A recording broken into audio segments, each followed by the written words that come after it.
Good evening. My name is Ed Lupi. I'm the Vice Chair here at the Goffstown ZBA. I'd like to welcome you all here. Goffstown Zoning Board is an elected board of 5 members and up to 5 appointed alternates. Currently, the board has 5 elected members and 4 alternates. If anyone is interested in serving on the ZBA, please see Brian Rose for more information. The board has a posted agenda for each meeting and tends to follow the items in order. The board will open the public hearing on an application to receive testimony from applicants, abutters, and affected parties and ask questions about the appeal. The public hearing will then be closed and the board will enter into a deliberative session to discuss the merits of the appeal. For each application, the board will decide to approve with conditions, deny, or continue to a later meeting. You are welcome to watch the deliberations this evening, or you can contact Brian Rose at Town Hall to get the results.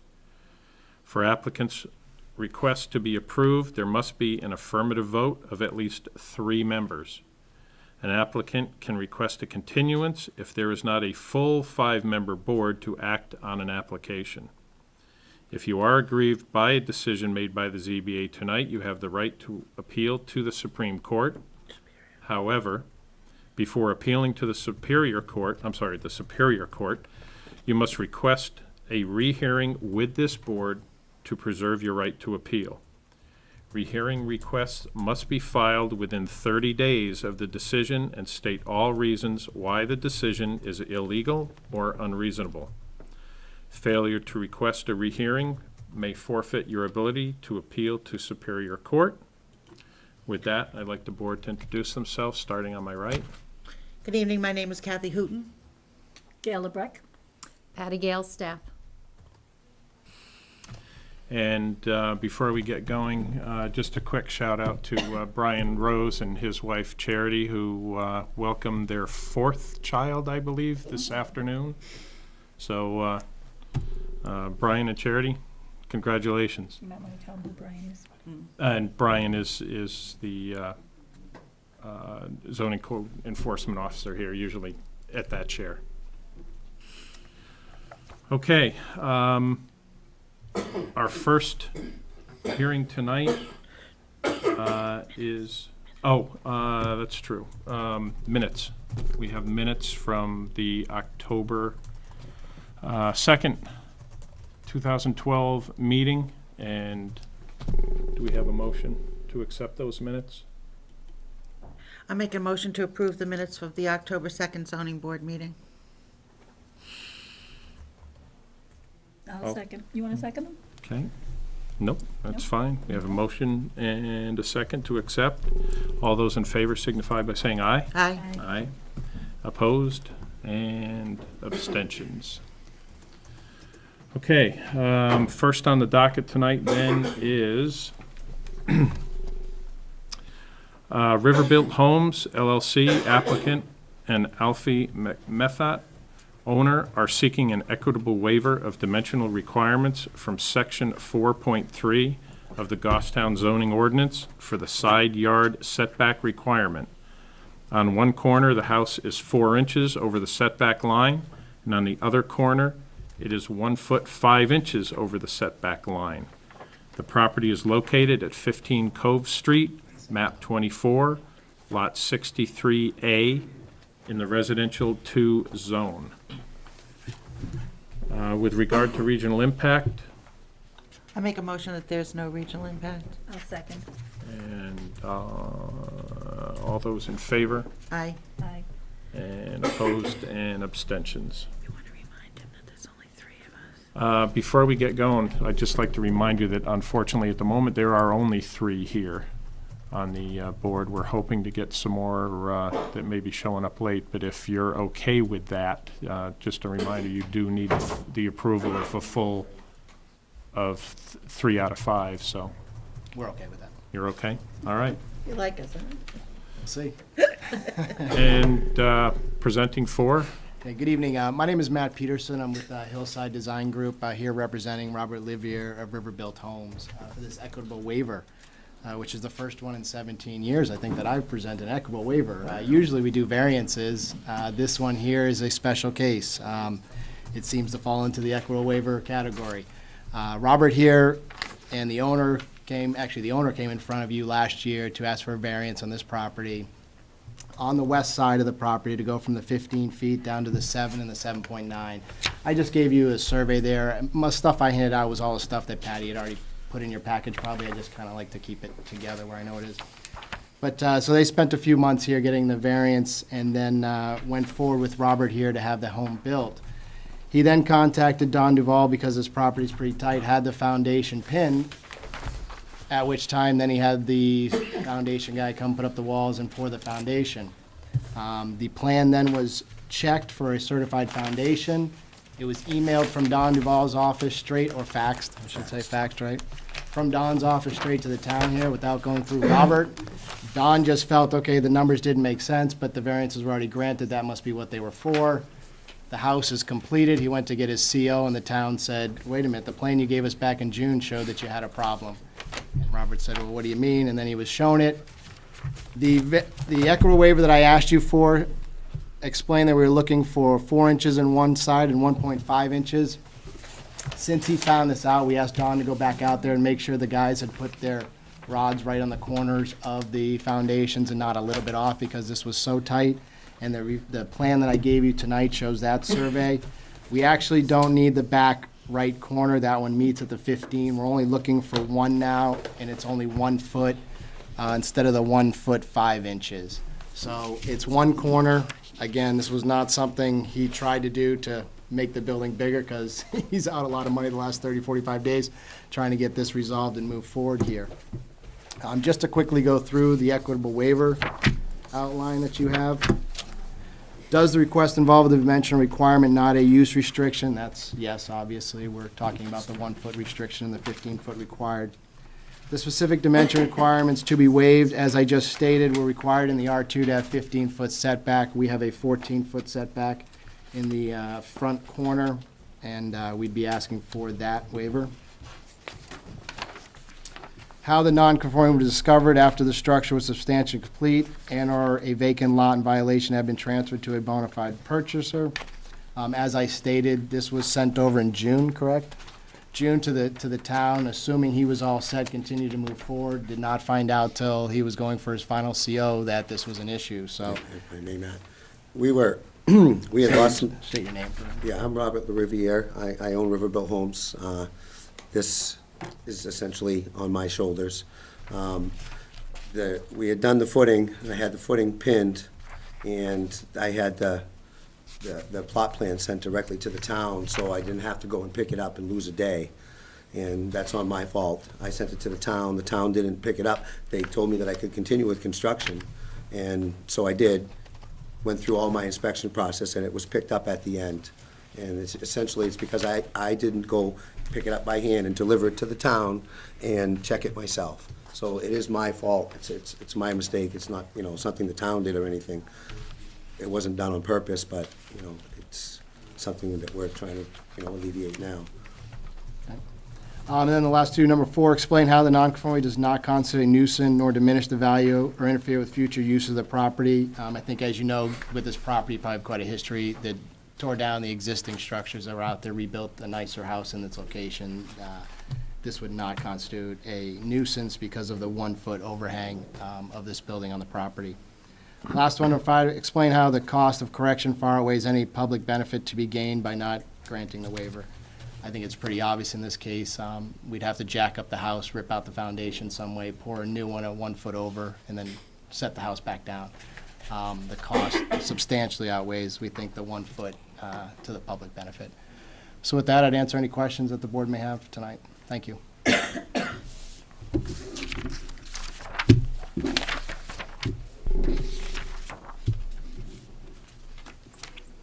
have no questions. I make a motion to approve the waiver, grant the No. waiver, Public hearing? public hearing, what? Oh, the public hearing, okay, go ahead.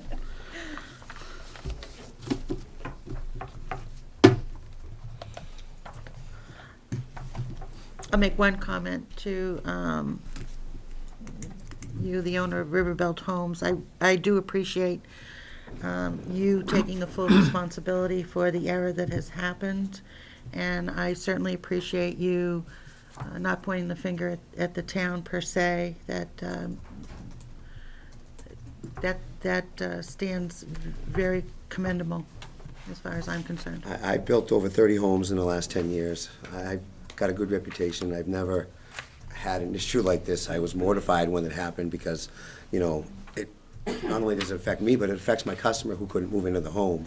And, you know, I got a temporary CO for him, but he's been up in the air for a month or two while we've been trying to alleviate this. So, again, I apologize to the town. It was an honest mistake. It was just something that I somehow let slip through the cracks.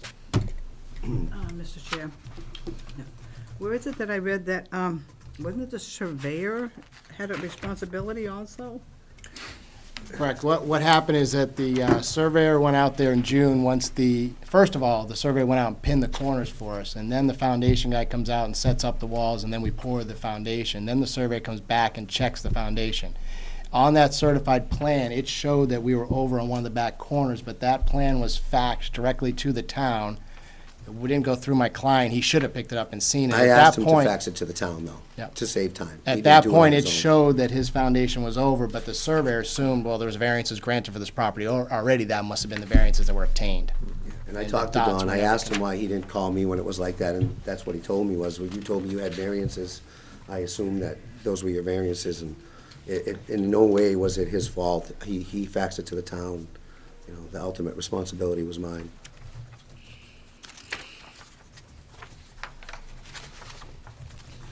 Okay, are there any other questions for the presenters? All right, in that case, for the public hearing, are there any abutters? Or anyone else that would like to speak for or against? In that case, I'll close the public hearing. And now, Is it my Discussion? turn now? discussion? I'd like to make a motion that we grant the waiver on this particular application.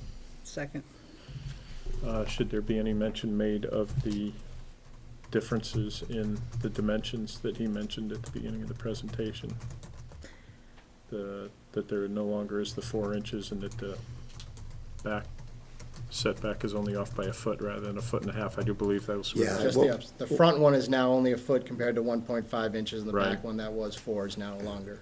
It meets the requirement. What happened? meets requirement. What happened on Oh, that it's the is- front yard, so, okay. Yeah, what happened on that is typical surveyors. They used for the All data right. that was original, they had taken the. Okay.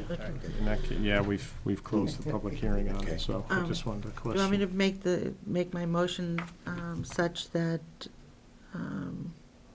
As presented. As presented, as presented? yeah.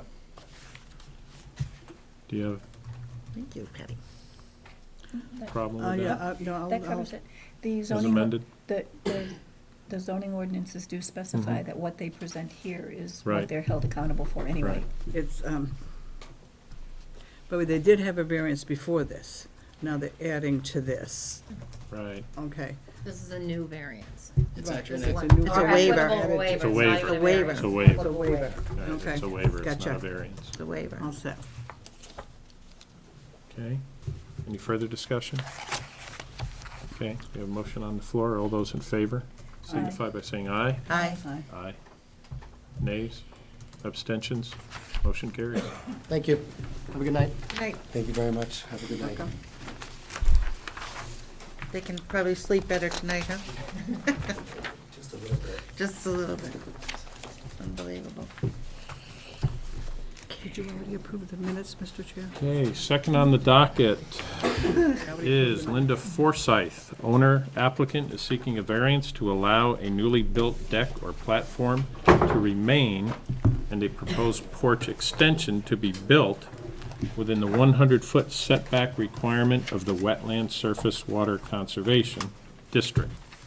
The variance is required because the existing and proposed improvements are located up to 22 feet from the Piscataqua River, whereas section 13.3.3.4 of the zoning ordinance requires a 100-foot setback from all surface waters within the town, and whereas Section 4.3 of the zoning ordinance requires a 30-foot rear yard setback.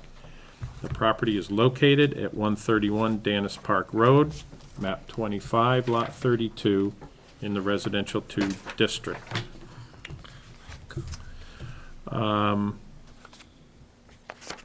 As staff, can I ask something? Yeah, This application needs an additional variance for a side setback, as well as for, there's another structure on it. And it will need to be, we'll recommend that, or it should be continued as, they need to also go to conservation too, where we have to renotice for the side setback. I don't know if you wanna get into a public hearing, I don't know, I haven't been here in a while, so I don't know if you have a hearing and then you vote on it, but it should be continued, because it has to be noticed for another side setback along with another structure. There's another setback then. There's another setback on what's Yep. before you, along with another structure. Conservation giving So- any input? They'll see it on the 28th of November. So I didn't know where it needs to be noticed anyways for this specific application. Again, if you want to hold the hearing. do you or- feel it does need to be renoticed? It because of will that? be- Yes. Yeah, not Right. just for the new structure, Yeah. but this proposed application, there was a side setback issue too that was also missed, that wasn't in the notice. If that's the case, where it needs to be renoticed, I don't think we should do anything on regional impact at this point either. Yeah, I also want it noted, though, that the shoreline permit from the state, I've already received that. I do think we ought to put it on the table by talking about regional impact and opening up the application. And then I think we should continue the application pending the information that we receive from the Conservation Commission and the re-notification of the application, because there are corrections that need to be made with the setbacks. So I think we do need to put it on the table in order to continue it. And part of putting it on the table is the regional impact. Consensus? Fine with me. I'm with you. Okay, all right, in that case. Can I ask Patty a question? Sure. Looking at this building Mhm. from the river, Yes. the setback, is that on the left-hand side that's a concern? I don't know, because it's adding on, like, I don't know on that side, but there is a setback on the side, and then obviously to the river, because they're in the Right. shoreline, and they do have their shoreline permit by notification now. I think it's but probably on there's- this side, because this got plenty of land And then here. there's another structure you're It not is to the seeing. left of the existing porch that's there. That's the left. It's because that's adding on, and when you add on, you're adding to the non-conforming of the main structure as well. Okay, that's what I wanted to know. Okay. Because I saw it when I went down there, and I'm like, okay. All right. All I make a set. motion that there is no regional impact. I'll second it. All those in favor signify by saying aye, I Aye. and nays. I make a motion that Abstention. we continue this application until our next meeting, allowing hopefully the Conservation Commission to report to us, and also allowing the re-notification for the additional variance that is needed. I'll second. And that meeting will be December 4th. Fourth. I was just looking it up. I do believe, however, the Conservation Commission, if I'm not mistaken, has 30 days to get back to us. Yeah, And hopefully they'll get back to us by the 4th. Oh, I'm sure they will. She'll be on the agenda for the 28th. Okay. The applicant's aware of that. Okay, any further discussion on that? All right, all those in favor signify by saying aye. Aye. Aye. Nays and abstentions. Thank you, and see you in December. See you. Yeah, it's November. And if anyone's here for that, we don't notice for Conservation Commission, it's just she comes in, it's not a notice hearing, but it's gonna be on November 28th at 7 o'clock. Patty, when is it continued till? This meeting is continued to December 4th at 7, but what we're talking about for Conservation, it's not a notice public hearing. They come in, they explain their shoreline permit. And that's at 7 also. Yes, conservation only makes recommendations, they're not a board that approves, they just make a recommendation. Okay? Okay, next on the agenda. Ernest R. Smith and Matthew Bork, owners applicants, are seeking an appeal of administrative decision from the Planning and Zoning Administrator's determination on April 11th of 2012 that the mixed use of this property requires a variance and that the Quonset-style structure is not an accessory structure. This concerns sections 14.6, 14.8, and 14.3, and the glossary of the Goffstown zoning ordinance. In addition to this request, should the appeals not be granted, the owners applicants are seeking variances from section 3.7, 3.11, and 4.3 of the Goffstown zoning ordinance to allow an existing Quonset-style structure used for non-residential purposes located 11 feet from the rear property line, whereas section 4.3 requires 50 feet when adjacent to a residential zoning district. Another variance is required from section 3.7 and 3.11, table A6, to allow dwelling units as part of a mixed-use project.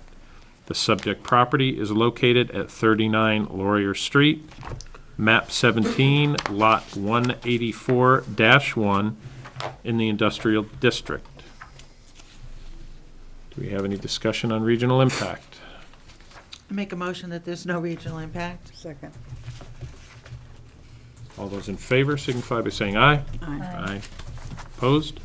Abstentions? And as staff, I want to note that the appeal was not heard within the 30-day time frame. Was not submitted in the 30 days. Okay.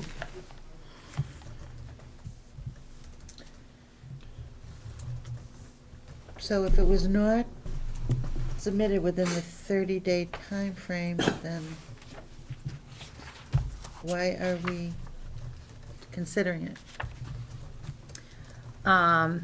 It's recommended that the appeal, because it wasn't submitted, that the board does not consider it and move on to their next request. Do we need a motion? I agree with that. If the appeal was not submitted within the 30-day time frame, then we shouldn't even be considering discussing it because it's outside of the window of opportunity. So, For the record, should we make a motion on it? Mr. Chairman, if I may, could I have a moment to be heard on that before any motion is made? I would say so. Requiring I would say opening? so, yeah. Sure, go ahead. Mr. Chairman, members of the board, my name is John Cronin. I'm an attorney from Manchester with Cronin, Bisson, and Zelinski. And seated with me is Mr. Smith. He is the owner of the property before you tonight and also the applicant here. I recognize that we have a number of issues before you, and they're all prompted by a visit from Mr. Rose back in the spring to Mr. Smith's property, which has been used as a mixed-use property for decades. Initially, when that visit was made, it was following an earlier visit some years before by Derek Horn, in which Mr. Smith did some things which I'll talk about a little more in detail to comply with Mr. Horn. When Mr. Rose came out, he made some suggestions which are detailed in his letter. Some relate to a site plan and other things that need to be done to bring this property into full compliance. Is this just, are these comments going to be confined to the appeal only? Yes, sir. As part of that, Mr. Smith went out and hired Meridian Land Services to prepare a site plan. Also made some movement of a shed that's referenced in the letter, and it was his goal to comply with the process. You have discretion to allow this appeal to move forward beyond the 30-day period. I would ask that you exercise that discretion to hear the administrative appeal. Certainly. Was there any notice given to the town requesting that the appeal be extended? Not that I'm aware of.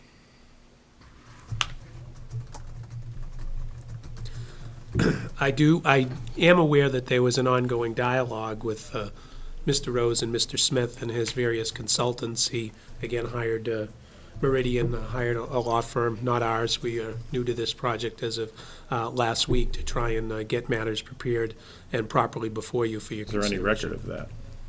I believe that Mr. Rose's records would detail that, but he's not here, so I can't speak for him. I think we have to continue until Mr. Rose is here. Did he give or leave anything in his notes as to the disposition of this? I don't, Brian's recommendation is it wasn't submitted within the 30-day time frame, so he doesn't think the appeal should be heard. The original letter, which they would appeal, was sent out in April, I believe, Yeah, April 11th, 2012, and this appeal was submitted on October 29th. And following that letter, Attorney Earl Carroll had a number of communications with Mr. Rose, again, in working to try and resolve these issues. well, unfortunately, Brian's not here and Kevin's not here, and I have to go on what's before me. I don't have any record of any of this. Mr. Chair, was he notified that this was not within the time frame? Was this gentleman notified at all before coming here? It's not- The letter that gets sent out states you have 30 days to appeal my decision. Yes, that was sent out. And therefore, he needs to respond in like, requesting But he came in extension. with an application. Was he not told then that his 30 days was up and that, you know what I'm saying?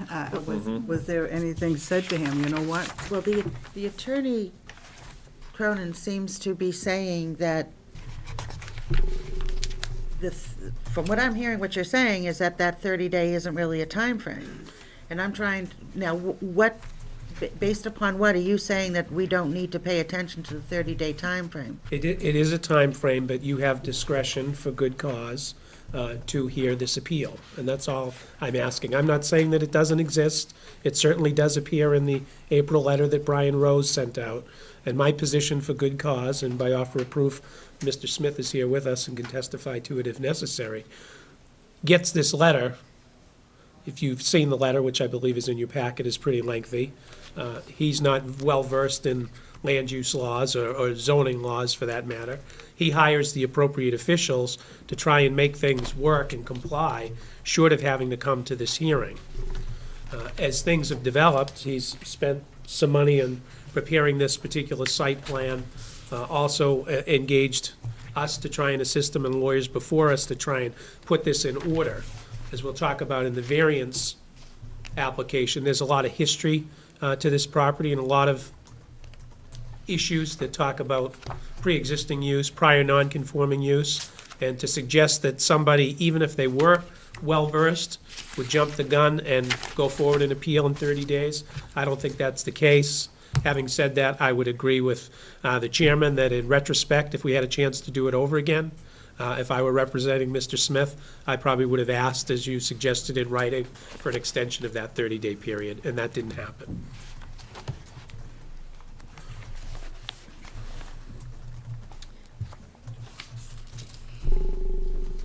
Again, based on what I have in front of me, and the recommendation by staff, my gut feeling is to not hear the administrative appeal, but treat it as a new variance.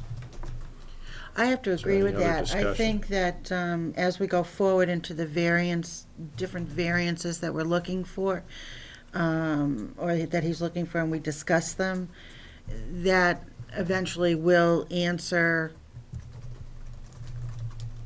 possibly indirectly what our feeling is about the administrative decision.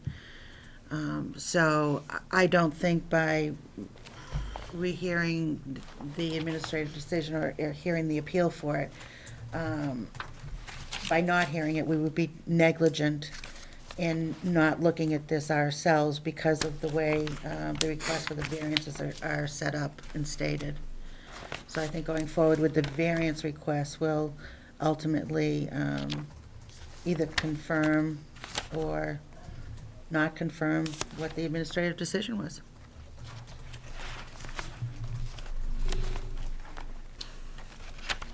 Any other comments Well, from the board? my comment is that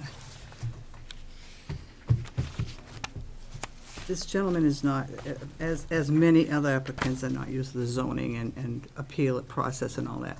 And I'm at awe or disbelief that the zoning administrator would not say to him, you have to go, you've passed your 30 days, you have to do it, think another direction. That's my only comment. I'm dissatisfied with the way this was presented to us. As staff, it may have just came in as exactly as the application. He may not have been aware they're gonna appeal his decision. I mean, the letter is let them know they have 30 days to appeal, and the applicant has a right to come in and request appeal even if it's past the time frame. He may have been under that they're gonna come in for a variance. The applicant comes in for a variance. Well, that's on it as well. It's not just the appeal. They starting with appeal and then they have their second request. I don't want to dispute it, Patty, but I just think that I had my say anyway. So. End of story. April. When did this application come in? October 29th. 10/29. That's when they submitted the appeal along with the For variance 6 months Yep. Oh, yeah, it's beyond. all of that. And you can't treat it as a new application, you have to treat it as a, all right, I'm all set, sorry. Just- All right. Are there any other comments on the No, I think you have a Application for good the- handle on the issues. administrative decision? All right, I'm going to close the public hearing then. And is there a motion on this, Oh, we're gonna, I make a on this mo- decision I for the make a record? motion that we do not discuss or vote on the appeal of the administrative decision at this time because it is past the 30-day window. I'll second. Any other discussion? All those in favor signify by saying aye. Aye. Nays? Abstentions? Okay, motion carries. In that case, we will take it up as a application for variance. Again, Mr. Chair, members of the board, and just to complete the record, my name is John Cronin, and with me is Mr. Smith. I'd like to hand out some exhibits that I have, if I may.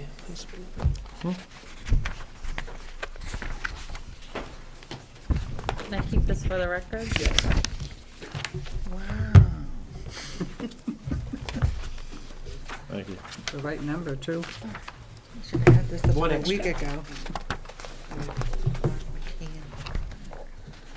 Just so you won't have to dig through when the plans, I have a plan here, I can, just so you can get a lay of the land.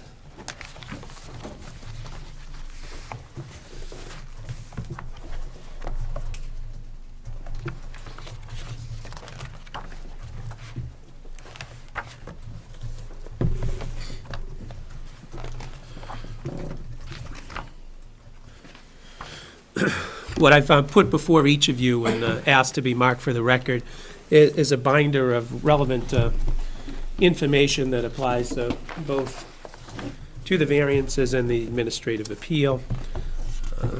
I'll focus on the variance requests for the purposes of this presentation. Just to let you know what we have tab number 1, which is the application. Included in that is not only a reduced copy of the site plan, but a narrative explanation of the basis on which we believe the variance should be granted. We've followed the statutory criteria, laying out the 5 elements as is required to prevail in a variance, and have included that for you. There's also some abutter letters and some historical letters that are included with that packet. At tab number 2, I have a layout from the town's mapping system. It's a locus map. It shows Laurier Street, and it shows the subject property laid out with the red border around it. You will see at the front, there's a depiction of a single-family home according to the tax record, that was built on or about 1964. The property does have frontage up along the back on Laurier Street, and you can see the elevation detail in the center of the map. There's a very deep gorge that really naturally subdivides this property into two independent parcels. I'll refer to it as the southern parcel and the northern parcel. Again, that home has been there for a number of decades. I think it's established by Mr. Rose and others that that's a prior non-conforming use. I recognize that the town adopted zoning initially in 1961, and I'm sure it was less stringent than it is today. When you look up in the northern section of the property, that site has been used again for decades. We have some witnesses here tonight and some evidence in the record that will show going back into the 1990s, that was used for the storage of various contractor vehicles. Mr. Smith is engaged in the business of excavation. He owns that home out front, and he has also from time to time stored some of the vehicle and equipments on the north side of that property designated by the gorge. As I go through the binder, there's a tax card which I've abstracted from the municipal records that details the year that the home was built at approximately 1964, and it makes reference in the outbuilding sections to the existence of a Quonset hut on the site. At tab number 4, I have some recent photographs of the neighborhood, and I know it's incumbent upon us to present to you what the essential characteristic of the neighborhood is. You folks, being residents of Goffstown, are probably as familiar with it as I am. I would characterize it as generally a mixed-use type of neighborhood. As you come down off of Mass Road, you follow on your immediate right. Mass Road Lumber has an independent storage yard there. It looks for their pressure-treated lumber. As you pass up another block, that first photograph that's depicted is a block-style building that appears to be a warehouse of some sort. As you pass along that area, you come by the utility substation, which I note there's a recent construction going on there that seems to be an expansion of that particular power station. Across the road, you have the former landfill, now improved with ballparks. And in that wooded area behind the bulldozer on the second sheet, you can see a clump of trees, which behind that is the residential structure near the power lines and surrounded by the gorge that we are talking about.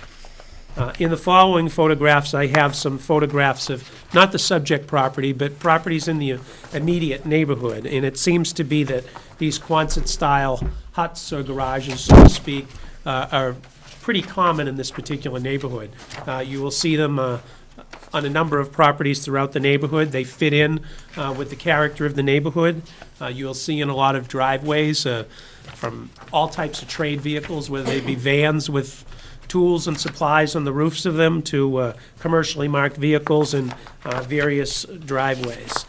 We've included that in the record just to give you an essence and a sense of this particular property. I would add for the record that, and I don't think it's disputed, that this is an industrial zone property. Around the immediate locus, we have a dance studio.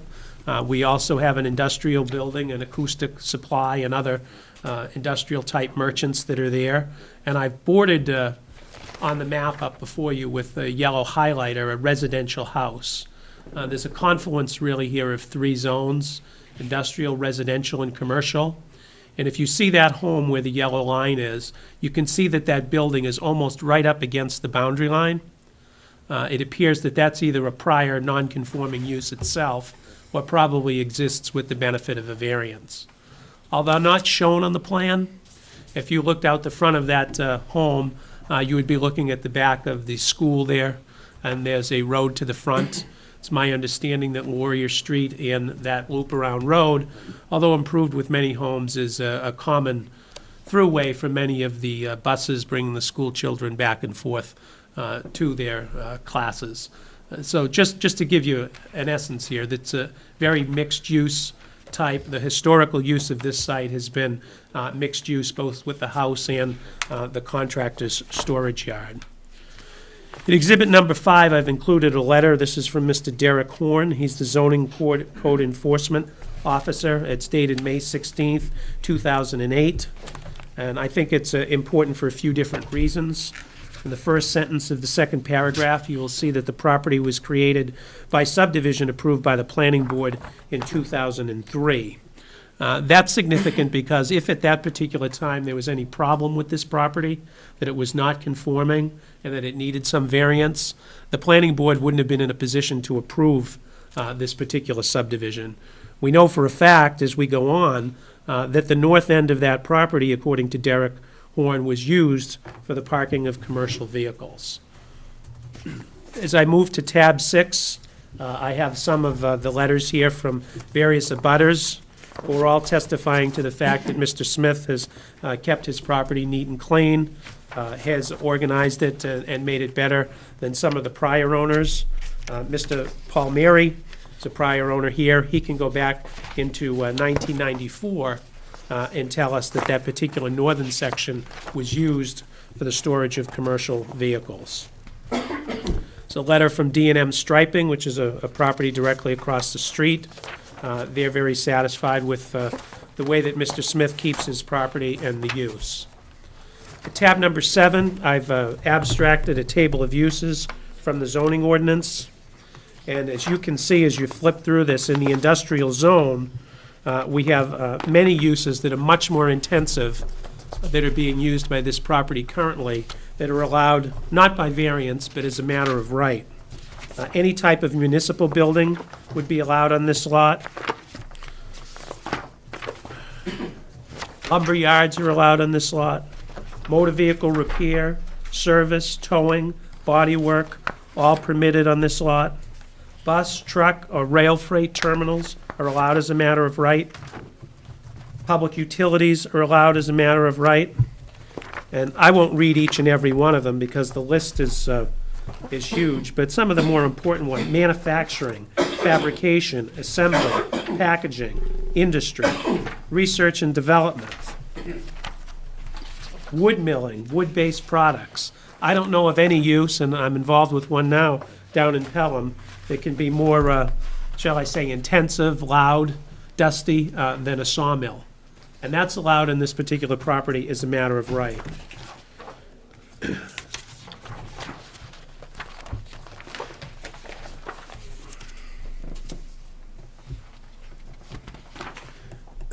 I'd also note that allowed in a matter of right is a contractor's storage yard. That's use number 10, and that's permitted specifically in this particular zone. I have at tab 8 some photographs. These are more current photographs. They were taken, I believe, by Mr. Rose and part of his letter. You can see the bend in the street. You can see the Quonset hut and the layout of the vehicles. There's a number of photographs from there.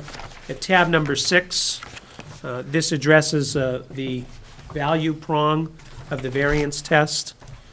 As an applicant for a variance, it's upon us to provide some evidence that if the variances are granted, will not diminish the value of surrounding properties.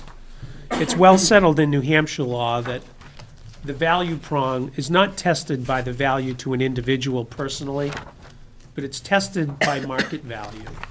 So some people can have emotional and passionate concerns and connections to their property, as I do with my own home, but that's not the test here.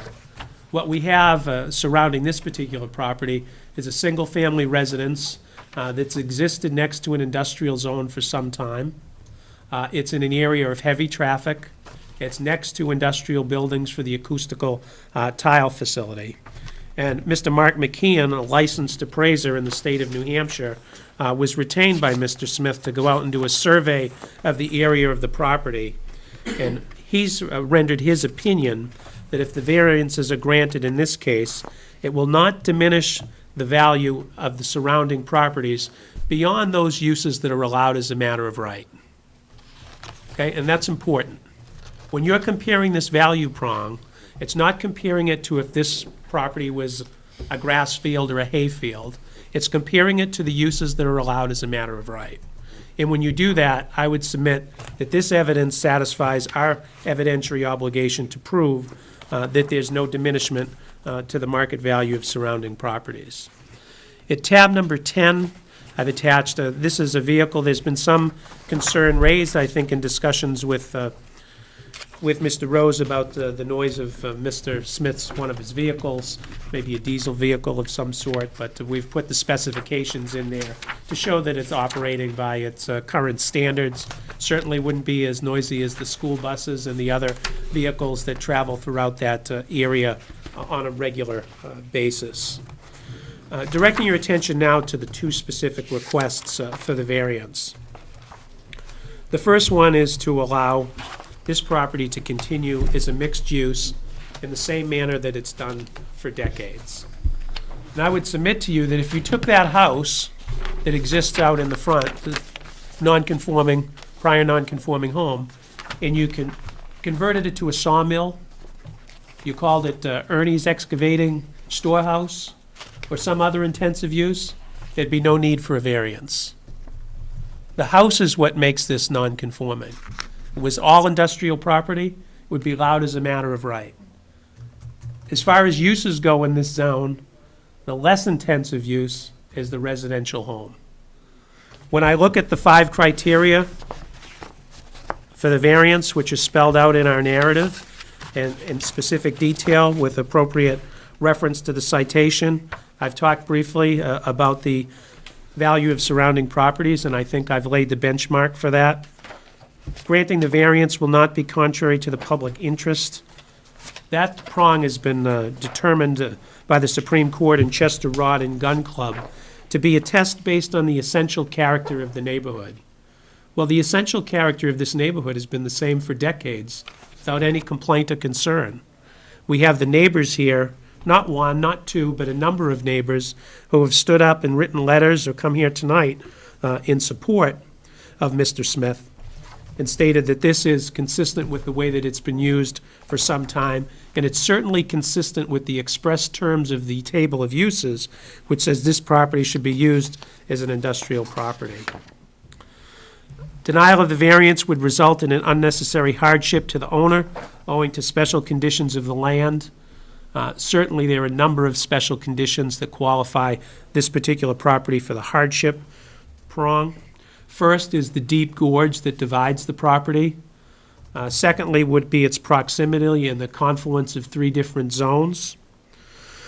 Also, as far as the way that it's laid out in its proximity to the power lines, we think that we've established that this would be a hardship to deprive Mr. Smith of the historical use of this particular property. And we believe the use is a reasonable one. And I think that's made perfectly clear by the table of uses. The use, contractor storage yard, is specifically allowed by your ordinance. Granting the variance, substantial justice will be done. I think it's fair to say that when people design ordinances, you can't address every single situation. It takes a lot of hard work and a lot of detail to draft an ordinance.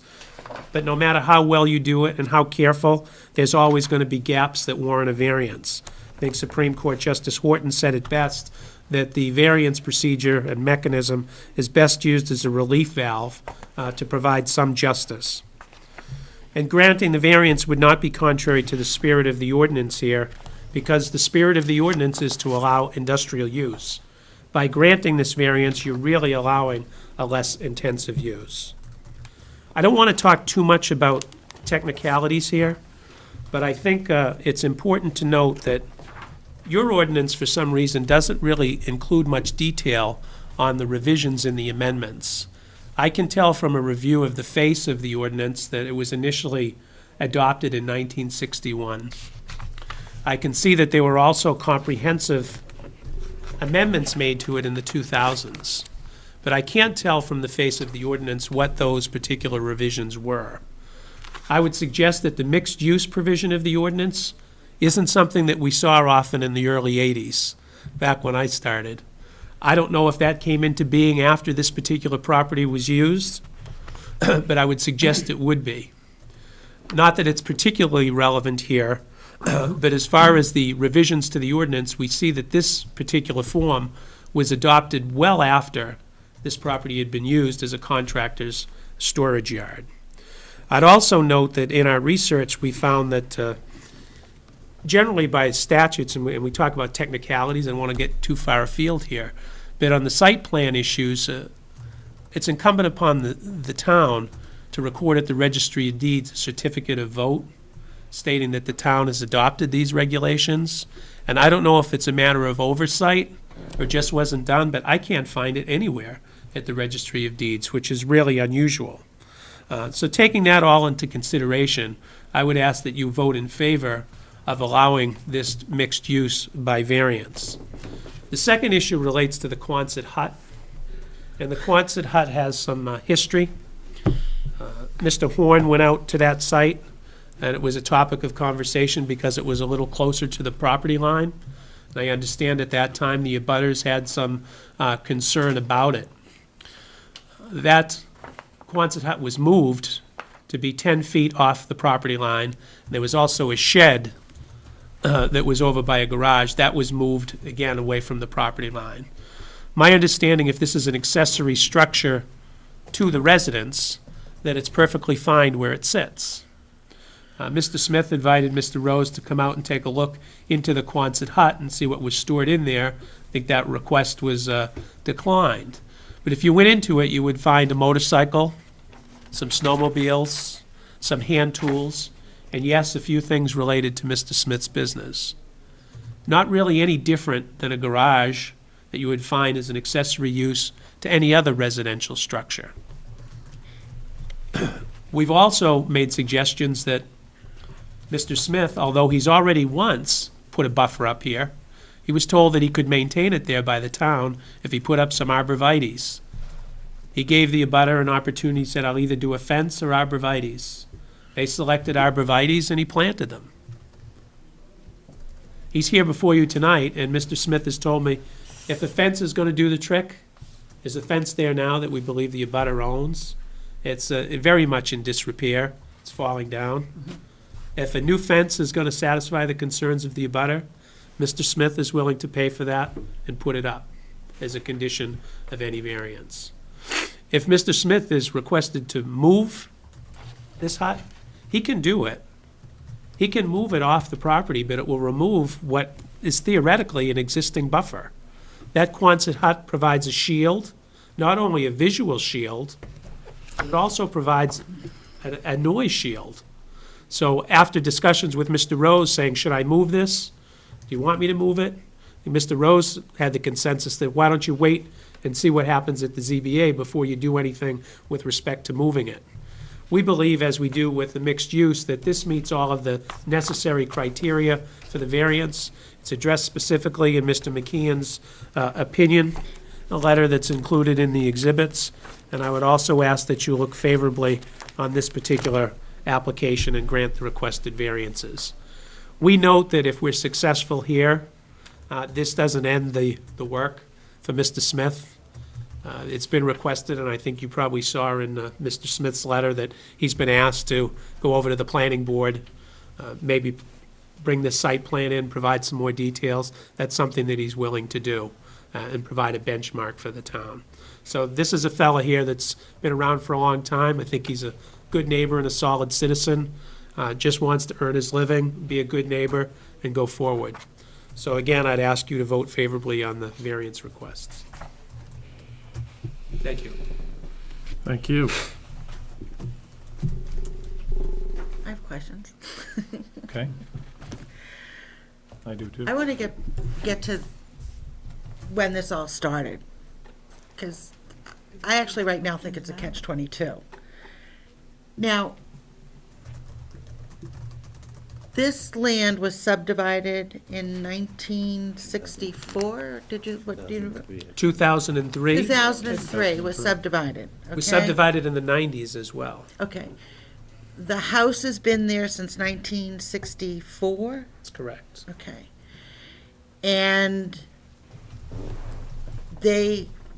at that point, when they made the subdivision, was that property residential and then or has it always been industrial? Always been industrial. Always been industrial. And how were you able to put a home on an industrial zone piece of property? I believe at the time, in 64, that the ordinance probably allowed it. Okay. The 61 vintage ordinance were very, very minimal in their requirements. I have them.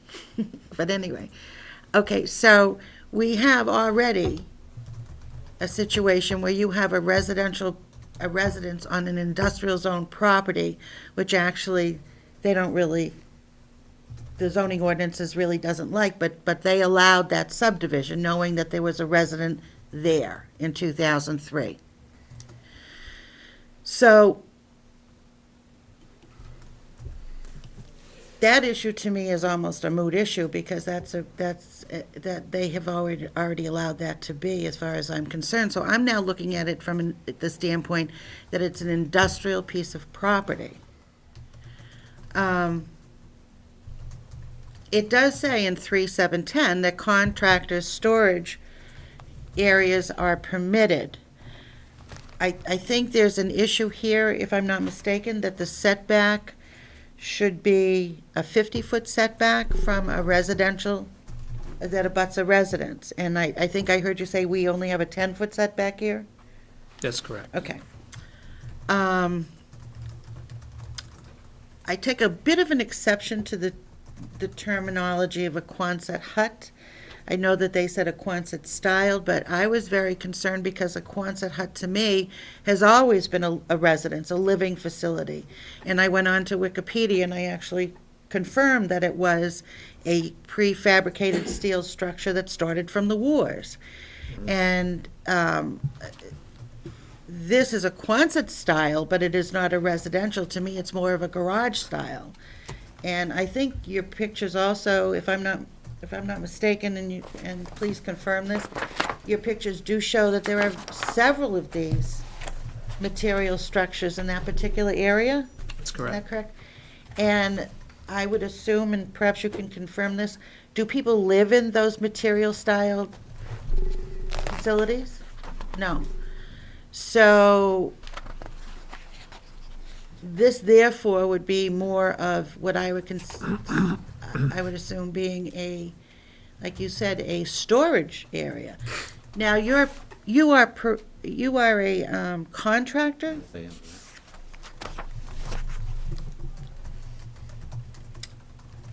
So looking at it from an industrial standpoint, you are a contractor with a contractor storage area. And that is what this whole issue is about, is this particular structure? Do you have room to move that more than 10 feet away on that particular parcel? Would that be, You could, but it would change my parking situation. I'd have to park closer to the property line okay. because the piece isn't that wide. So the more you move it over, you're crowding over towards the road. So you would have to exchange Exchange that for the the parking. equipment and the noisy Yes. vehicles Yes. over to where the hut is now, Correct. which is a non-noisy facility, per se, compared to what your diesel trucks would make Correct. noise? Okay. I know that's all the questions I have for now. I have one. The Quonset hut has been moved. Mm-hmm. It was moved closer to the fence or away from We moved the it away from property the line? fence. You moved, it originally was on the property No, line of the it was fence? 6 feet off the property line. So you moved We it an didn't know there additional had to be a 4. buffer of 10 feet, so we moved it when Derek Hahn come down,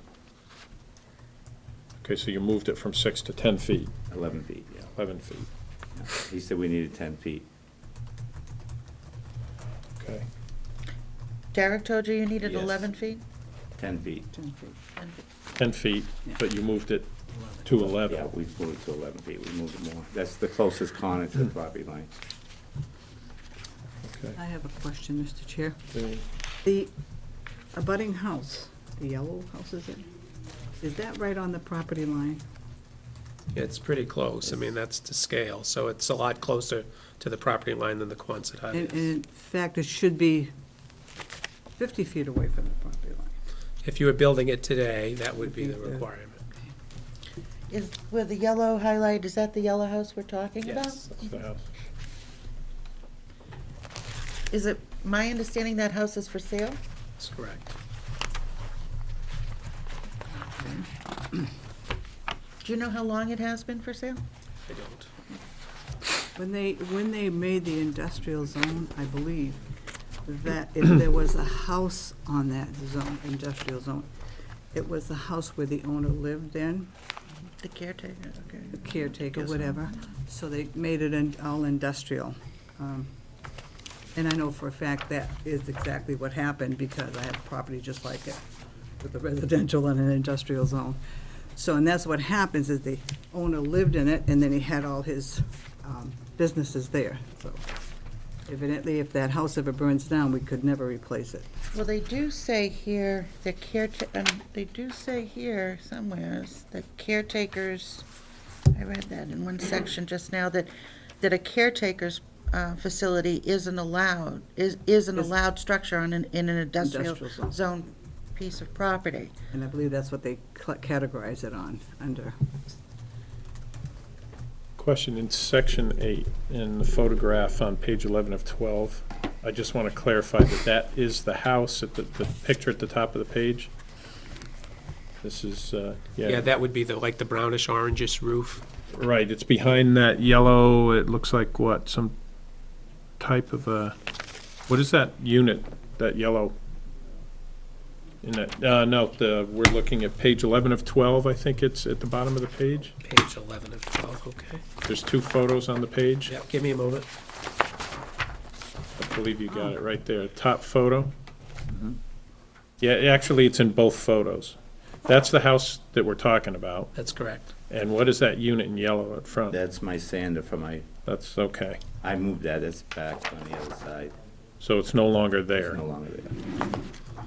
All right, that's the house in question, okay. I went by there today, and the only thing that is on that side, that, next to that residential piece of property, is this particular structure. Okay. Now, looking at the house in that photo, that right behind the Quonset building, is that garage portion of the house, or is it a lived-in? Living, it's the living portion, I believe. It's a living, it looks like a living portion. Okay, That is the living portion. all right. I don't have any more questions at the moment then. Do you know when that house was built? Your neighbor's house? No. What's the address of that house? Should be on the map. They've got Cross Well, Street. it would be on the abutters list. 10 Higgins, correct? No, It's 10 Higgins Street. Higgins Street is, okay, it probably According- should I know. be 10 Higgins. According to the map, Should be 10 it Higgins is 10, Street. it says 10 Higgins. Oh, maybe it is. Because Is- you have Higgins and you have Cross, and then Yeah, it must be Higgins continued. all right. Yes, it does. It goes both ways. Any more questions for the presenters? Oh, not now. Thank you. Just to clarify the statement I made about a Mhm. residential caretaker, Mhm. under section 5.10, dwelling for a residential caretaker, a dwelling unit may be allowed as an accessory use to a principal non-residential use in order to provide quarters for caretaker, security personnel, custodial personnel, or other similar purpose. So just, and I'm trying to figure out why in 2003 They allowed they it. allowed it. They allowed it. And I think based upon 510, they could say, and I'm, Yeah. Yeah. just, they could say that this was allowable as a caretaker's facility. Providing that's what it's used for, If the Well, he owner- owns if the owner- business and The owner lives there. Right. and you live there currently? No, I don't. Oh, okay. Oh, Okay. Did you live there in 2003? No. No. Is it used as rental property? Yes. Well, that's oh, that history. doesn't do it. Okay. All right, So- any other further questions? Nope. Okay. Thank you. I'll open it to the public. Is there anybody here that would like to speak for or against? Okay, come up and state your name. My name's Yiu Lung. We live in 10 Higgins Street Could you with my spell your wife name, Dawn. please? Y-I-U. as in Leung.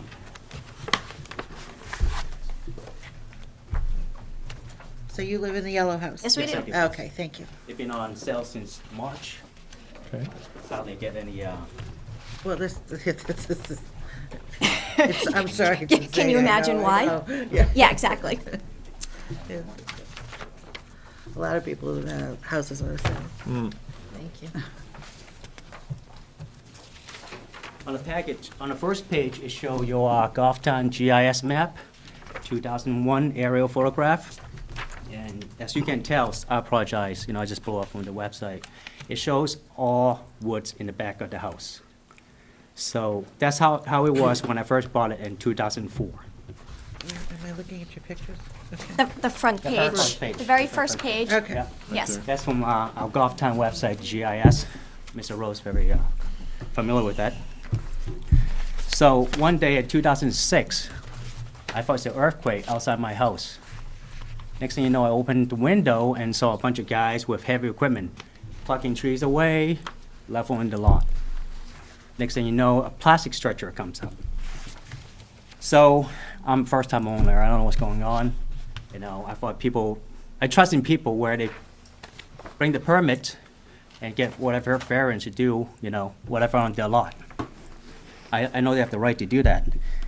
So over the couple of years, as I watch, the place grew. They start putting a driveway, and I know there's put some siding front and back, a garage door in the front, and a door in the back. And I believe there's an electrical sub-panel there, because you can see some lighting. And inside, they have compressors, welders, heaters. Right now, there's a fork truck in there. I don't know how it's built without a permit. Just ever since 2006, my life was a living hell. Excuse my language. So on the weekends, sometimes when he work in that Quonset hut and drive me, my wife, and my daughter away, because my daughter was so scared of the vibration of the house and the noise, we just have to walk away from our own house. I tried to relax on the weekend, but I just could not. So on that, and I haven't even opened my windows for the last few years. In the back of the house. Yes. Because of the trucks Your and, name, please? I'm sorry, it's Dawn Leung. Dawn? Dawn, D-A-W-N. Yeah, it's my wife. We haven't opened the windows in the back of the house because of all the trucks and all the equipment and stuff that he uses. It puts off fumes, so we keep the windows closed. I know it's not relevant, but Mrs. Smith, a smoker, I just don't want my daughter exposed to that. So I just sometimes feel like living in a never-ending construction zone, if you will. On the weekends, he's been known to fix equipment, business and non-business related, in his Quonset hut, along with vehicles. We have witnessed all of this. He loads and unloads heavy equipment and vehicles. Uses a bobcat to clear the snow off of his property. That shakes our house. Has also had dump trucks dumping snow into the ditch behind the hut to late hours of the night, 9, 10 o'clock at night, dumping snow. I don't really know how relevant that is, but it is dump trucks. I mean, we hear it, we know what's going on, we live right there. So we are experiencing that.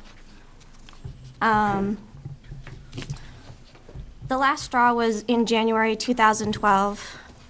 Mr. Smith had left his bobcat idling right in the back of our house. It was obviously making a lot of noise and shaking our house. My husband went outside and approached him and asked him if he could turn it off because he wasn't even using it at that moment. He was shoveling the LeMay's house. He said, "Oh, sure, not a problem, I'll shut it off." And my husband was very thankful. A few days later, we got a letter from his lawyer, basically stating that we were obstructing his legitimate use of his property. That's page 2 on the package, including that. Basically, that was the last straw for us. We've been trying to be good neighbors and trying to deal with this. We understand that he runs a business. Unfortunately, we live right on the other side of that. So at that point after the letter, I tried to go on the website and look learn more about your zoning laws and find out the 50 feet setback, and then present my case to Mr. Rose. He finally decided to look into our complaints, which was great.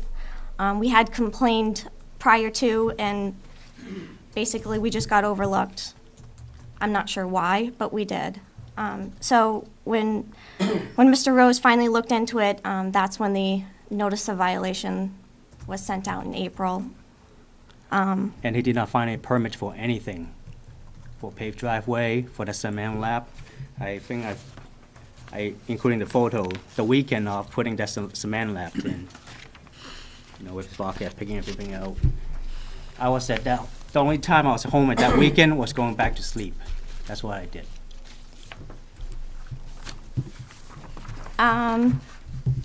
In reference to the diminishing of our property values, we put our house on the market in March of 2012. The current analysis brought it up to 189.9. Over the past months, as time went on, we had to reevaluate the situation with the negative feedback in regards to the location, as well as the abutting industrial zone behind us. We reduced our price $20,000 over 7 months before an offer was ever even considered. We do have a current offer now, however, it's not even comparable to the assessed value that it was at. If I know what I know now, if I'm a buyer at my house, I wouldn't buy my house either. Like when I first bought my house, like page 1, it's all woods. Nice quiet neighborhood, no problem. I understand it's industrial zone, but I didn't know someone could just come in and do that stuff without any permits, without any public hearings. I mean, I'm not a contractor, I don't know law either. I'm not a lawyer, I don't know any law, but I know you need permits before you build anything, if you will.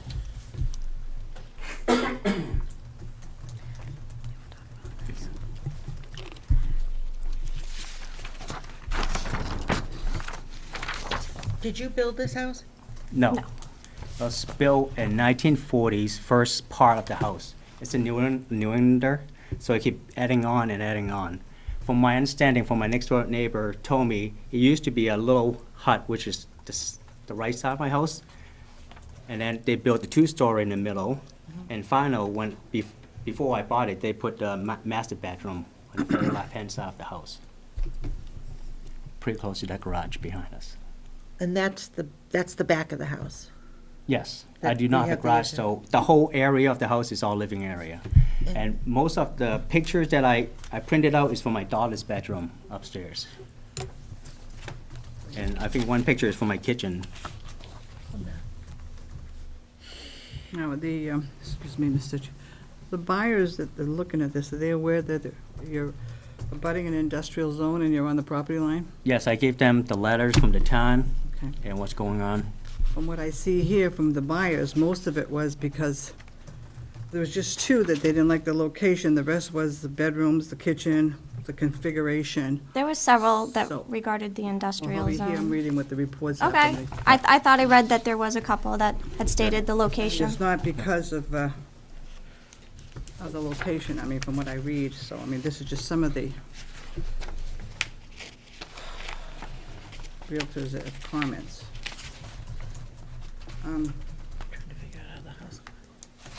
I understand they mentioned the Quonset hut is a buffer. I mean, it's a buffer if they don't work in there, because, it's pretty loud when they do work. So, I mean, if they don't move it, that's fine, because they have a concrete slab underneath there anyways, it's pretty hard to move, I guess. I don't think know. some of the problems is that when you do buy a house. Yeah. And they say it's industrial zone and there's nothing there really big, Right. you don't consider that it's gonna be developed. Right, but I would think like the town they would get a permit, there's a public hearing. It's still developed, whether there's a permit or Right. not, Yeah. whether he had to go get a permit Right. eventually, it's still been developed. And I think that a lot of times when a buyer buys a house and it's attached to a commercial industrial zone, they feel that it's not gonna be a big issue, but then it turns out to be a big issue for you. Yes, I do understand that. I definitely think that there is a reason why we have a 50-foot setback between industrial and residential, and I think it's exactly for this particular issues that we're listening to it now, and I feel that we've got 50 foot on one side. Both of you seem to be 10 feet and within 11 feet on the Quonset side and 10 feet on your backyard. So we're still talking 21 feet, where you all ought to have 100 feet, to be honest with you. So that right then and there is an issue. I wish I could just move my house away from it. Even 50 Okay. feet, would you still hear it? Yes. I And agree. as far as noise is concerned, there's an ordinance in this town that after 10 o'clock at night, I believe that's the time, 10 o'clock at night, that's a noise ordinance, so, Nuisance, yeah. yeah, Nuisance ordinance. noise nuisance ordinance, so just so you know, because you had mentioned the time frame, I wanted to let you know on that. So what you're particularly saying here is that the issues that you're concerned with are the noise and the smells that have emanated from that Right. property because of what, the business that's going on. Growing up. Growing up there. Mostly noise and vibration on my house. Sometimes unbearable. Noise and vibration. I have to say, even if he's 100 feet, he's going to feel the noise and vibration. I mean, we live Yeah. 100 feet, we live 400 feet from an industrial zone, and when they come up with their trucks, it's 200 feet, you feel the whole house shake, and you feel the vibration. So no matter how far away you are from an industrial zone or the big trucks that plow, you're going to feel the vibration. I mean, that's what wakes you up. I don't need an alarm clock in the wintertime. I feel vibration when trucks go by my house. See? Yeah, but Quonset hut, I understand, was built, the storage unit was built in 2003, 6. 8, 2000, 8, I think he said. After, Up in I know it's 2000. 2000, after 2006 when they bought it, so. no, 2006. Is it 6? So in 2003, Derek Horn wrote it, 2008.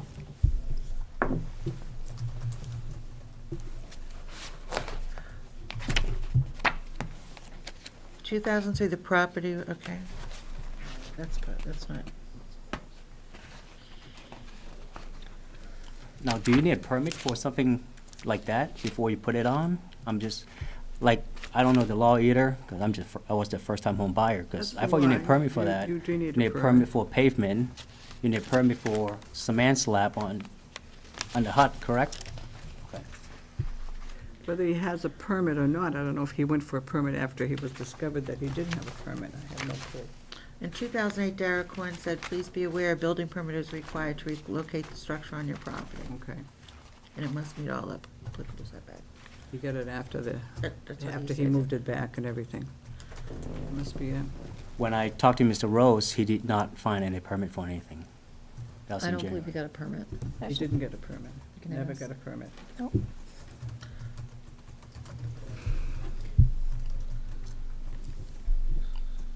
I thought as a contractor, they would know what to do with a permit, you know. He only moved it 10 feet, well, 11 feet from this property line, thinking that it was okay, but he should have gone for a permit. He should have, Think he, well, I'll talk to you about that. I don't know what the whole, I We'll wasn't, talk about. Okay.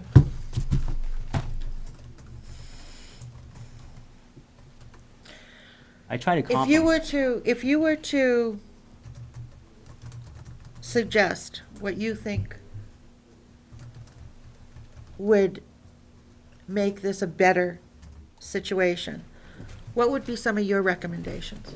First of all, I really don't want, like, fight this. I lived with this since 2006, Nobody so you wants to fight understand. their neighbor. Like I said, the last straw was that lawyer letter. You know, people with money, they push, we're lawyers around us, you know, we're one income family, okay, if you will. I mean, I don't know if a wall, you know, would be maybe good start first, so the films when I come into my house. The vibration, like you said, is hard to get rid of. yeah, you can't. I must say, last couple months, he's been very good. I mean, he did not work in that Quonset hut at all. I mean, I still start like to live in my home now. And he did not have all this equipment, you know, back in and out, the dump truck's gone. I just wonder if you let them stay, can you put a limit on it, what they can do? I mean, from what I see, I don't mean to degrade the person, but he just add on more and more over time with no limit. It's somewhere you can put in statement where limit him to what he can use. I think it's just the nuisance law we could put in. Hours of, The bobcat from my window, that's a lot. Okay. yeah, the block. I'm sorry. So some type of a fence and limit the working, those would be your Yeah. recommendations. I don't mind Yeah. if it's really do storage, that's fine, storage, but sometimes when some kind of diesel trucks inside, Yeah. the Quonset hut, whatever, like I don't know what it's doing. I know the gas power well that he has is pretty loud. So, this is all come down to noise. I think Brian's recommending too that they go before the planning board, because there isn't a site plan. And if they're expanding, we don't know what they're expanding, because we don't have a record of So what was you're there. saying we should probably, I'm just, that's one of his recommendations, is that if, I mean, depending on how the board views this, that it would Also need to go to planning board, because if we don't have a site plan, and if they're altering parking, you do need to have permits for pavement. I don't know what's gone from when it first was there. It sounds like it was a non-conforming pre-existing use, and if it's expanded, they should have planning board approval. I think the non-conforming pre-existing use is the resident, Yes, and then, but the industrial has expanded, but it's industrial.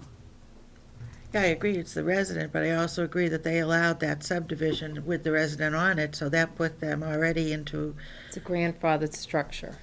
It was there before they did the subdivision. A lot of stuff. right, in- right, it's like. Along commercial, industrial, it's a there's mix. houses that have It been there. certainly is a mixed use, I'll tell you. It is a mixed use. A mixed mess. Well, thank you. I have one question Yeah. that I've tried to squeeze in here. You keep saying that your house feels the vibrations from the noises and the different equipment and things. In the process of the attempt of your sale or anything, have any inspections done to know if those vibrations have caused any damage to the property? They're coming in Friday, this coming Friday. But I do see some cracks on my wall. Especially one side of my house is only fieldstone foundation, and it's not really structural sound, if you will.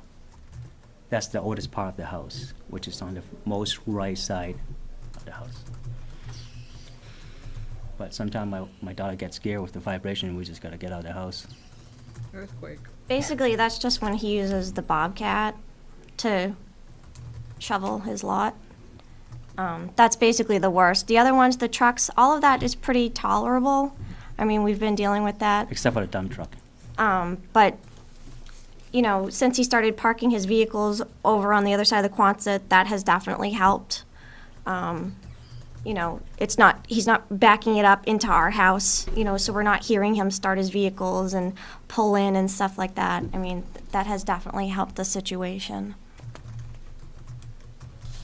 So I do have to give him credit for the last 2 months being pretty quiet. Winter's coming.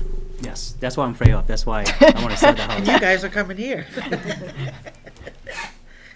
Okay.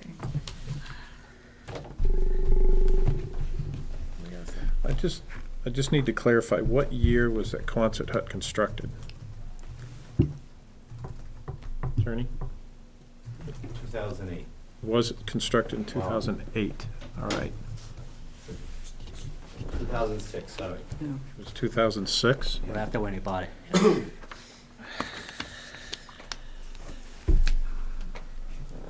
And there's no record of permits or anything being drawn for that? No.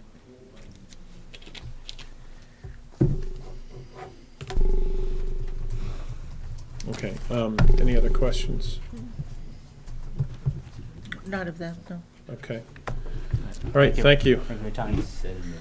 Is there anyone else in the audience that would like to speak to or against?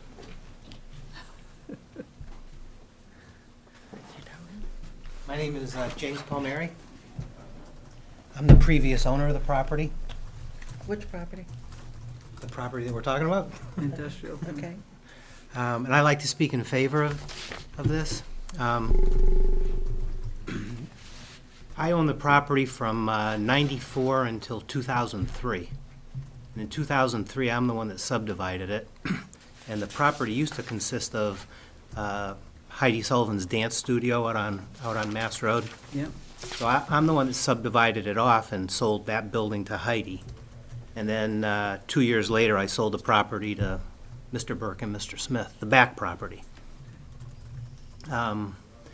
The construction the construction yard, if you will. Ever since I owned the property, it was used as a construction yard. The house back there, Ray LeMay used to live in that house. And he ran an excavating company, and he actually rented that land for me to park his equipment on. So as far back as 1994, it's been used as a construction vehicle yard.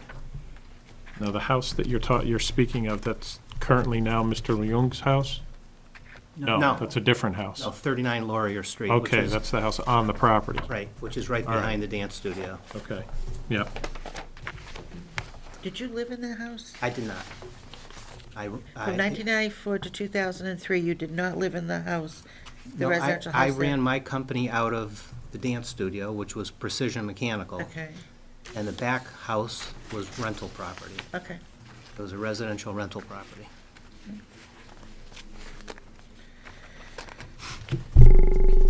But the land goes all the way over to just where Laurier Street makes the curve.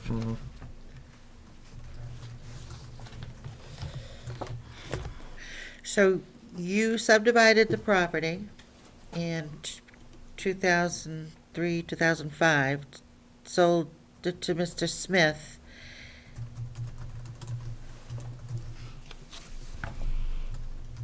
And the dance studio was where your office was, Correct. which was part of this piece of property. It was all one parcel, yeah. It was all, and was that all zoned industrial at that time? No, from the way I understand the history of it is 39 Laurier Street residential property was there first. I can't remember his name, Ed. Ed Neville. Nephew? No, he was the building inspector. Yeah. What was that name? The guy next door. Oh, he knows. Yeah. No. Well, anyway, Ed, the Ed the neighbor. We got Ed. the building that now houses Heidi's dance studio used to be an ambulance company. Correct. And the house just to the left of that was owned by Ed and Joan. She was a realtor, and I can't remember his last name. But anyway, he owned everything. Burnham, no. He owned the dance studio, the 39 Laurier Street house, and the house to the left, which was all one property. He subdivided it and sold it to me in '94. So he kept the house and 1 acre of land. I kept the building and the house behind it. And that was in '94. And whoever's going to buy that parcel of land will buy it because it's industrial. Oh, I guess that's what I was getting to when you asked me if it was always industrial. From what I understand is it was always industrial, but that in the 80s, there was a rezoning, and as they came down Mass Road, they simply said, Mass Road, 200 feet, we now call this commercial, and the rest remained industrial. And so that's how that back property RSBOD, kept the industrial. The RSBOD. It's all the back of it, Laurier Street, industrial. His And it- front's still commercial. The front is The commercial. front's now. commercial. And then the dump was back there and all that, so. Yeah. Hope I cleared everything up. Any other questions? I have none at the moment. All set. When it was a construction, you said it was always used for construction. When I owned it, yes. When you owned it, how many vehicles did you have? Oh, I ran a fleet of probably 40 trucks, Okay, and then I moved to Hooksett, and There you are. I outgrew the building is what happened, so I moved. So, and as far as the hardship of the abutters, I can certainly understand the hardship, but you buy a house near an airport, you're gonna hear airplanes, Yeah. so. Thank you. Been to thank those you. meetings. You're Thank you, Mr. Pomeroy. I've Kathy been to those meetings.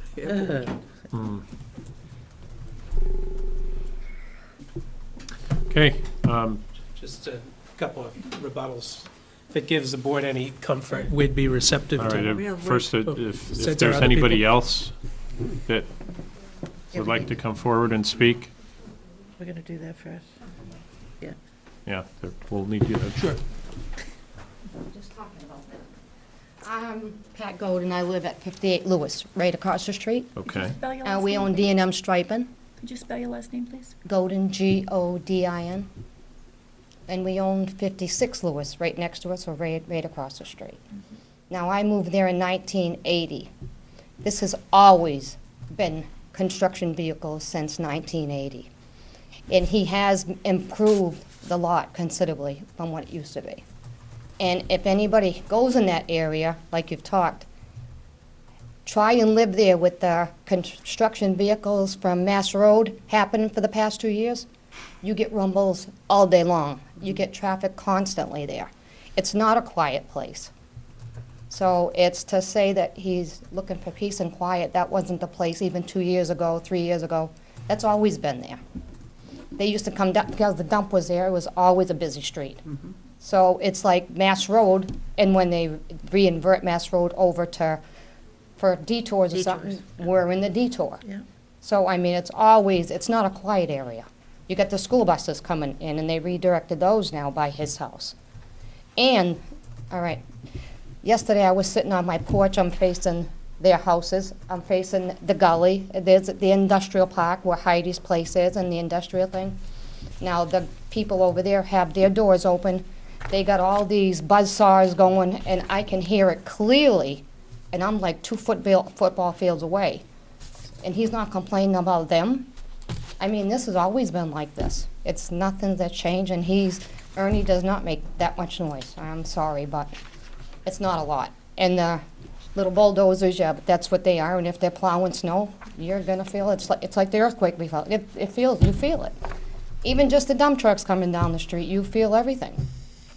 But he's been very good, and it's been like that since 1980. There's not a lot more vehicles than what there ever was. So nothing's really changed, but he's made it actually look better. And it's not like there is not anybody living in that building. But it's always been there, and it's been since then. So I just want to say it's actually, everything's improved. Okay. Yeah, Okay, thank thank you. you. That's it. Glad to see you're here. All right. Just a minute. We've got, I think, next is your rebuttal, and then you can come up one more time. Mr. Chairman, I just wanted to say, I think I may have mentioned it earlier, but we're receptive to a condition on any variance you may be inclined to grant, that we go to the site plan and get any necessary permits. So I just wanted to make that clear. Thank you. Okay, thank you. Mr. Ian? I have a question, Ms. Gordon, about her observation. If it's always been like that, my page 1 of my package show is all woods. I don't understand how it make it better by putting a Quonset hut with a bunch of trucks on it would make it better. I think that changes the face of the neighborhood. And when I moved there, the dump wasn't there anymore, it was a ball field already, so it was pretty quiet until Mrs. Smith moved in. That's all I want to say. I understand where they're coming from. If I live away from Mrs. Smith that much, I would have no problem either. So, I mean, I'm willing to write a letter that he wants if I live 2 houses away from him. Thank you. Before you leave, unfortunately, it's a grainy picture, but the aerial photograph that you have of the lot in 2001, was it actually woods? I mean, compared to what I'm seeing Yes. on your property, it looks brushy, but I'm not Yeah. sure there were standing trees on the lot at the It time. is standing trees. And that's why I printed this page out. It's on your website, Goffstown website, on the GIS map. If you zoom in, you could pretty clearly see it's all woods there. It's gonna show pretty soon. Yeah.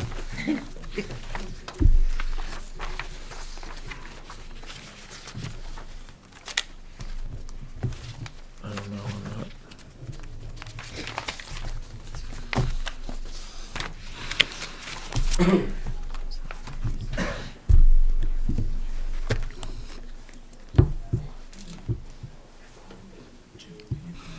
Okay, thank you. Can I just make a clarification? I came before Yeah. the board in 2001 to subdivide this property. I had an offer from 7-Eleven to buy the property, and 7-Eleven was gonna put a big gas station, car wash, and all that in there. And I got denied my request. And part of the reason I got denied my request was because some of the abutters at the time made reference to the fact that it was very wooded and it provided a buffer for their house and all this. After I got denied, I got a little ticked off. And I hired a local logger, and when he came in, I said, I want you to give it a haircut. I said, cut every single log on this piece of land out back in the gully. And he did. In 2001, that whole gully was given a complete haircut. So much so that I got cited by the Fish and Game Department, or call them the fish cops, because you're not supposed to cut within 50 feet of a road. And I cut clear up to Laurier Street. And when the fish cops came down, I asked him, do you want me to replant the trees? And he said, no, we're gonna let it go. So, a fully wooded area, it wasn't. In 2001, it was shaved. At least the back of my house was wooded. It was completely shaved in 2001, because I sold it right after that. So, Okay, thank you. you're welcome. Is there anyone else that would like to speak? The fish cops. I'm not sure of the relevance. Leo Roy, I live at corner of Albert and Cross, map 17, lot 155. Okay. I am the third generation in that house. Grew up in that neighborhood, been there all my life, except for a few years where my parents moved when I was in high school. Used to play in that whole area, and I can attest that when I was a kid, that area was shaved. The largest pine trees, which are right by the schoolyard, those have always been there. But when we were kids, there was absolutely nothing in that area. We used to play in the gully and then go home and get our butts whooped because we were all muddy. Turtles. I'll agree that that neighborhood has changed. The gully used to be where the schoolyard is now, behind where we still call the Bywise Mall area. And that was all filled in to accommodate for more parking and a bigger schoolyard. Amongst, and it's completely irrelevant, I wrote a letter for Mr. Smith on his behalf, because he's one of the best neighbors when he moved in that area.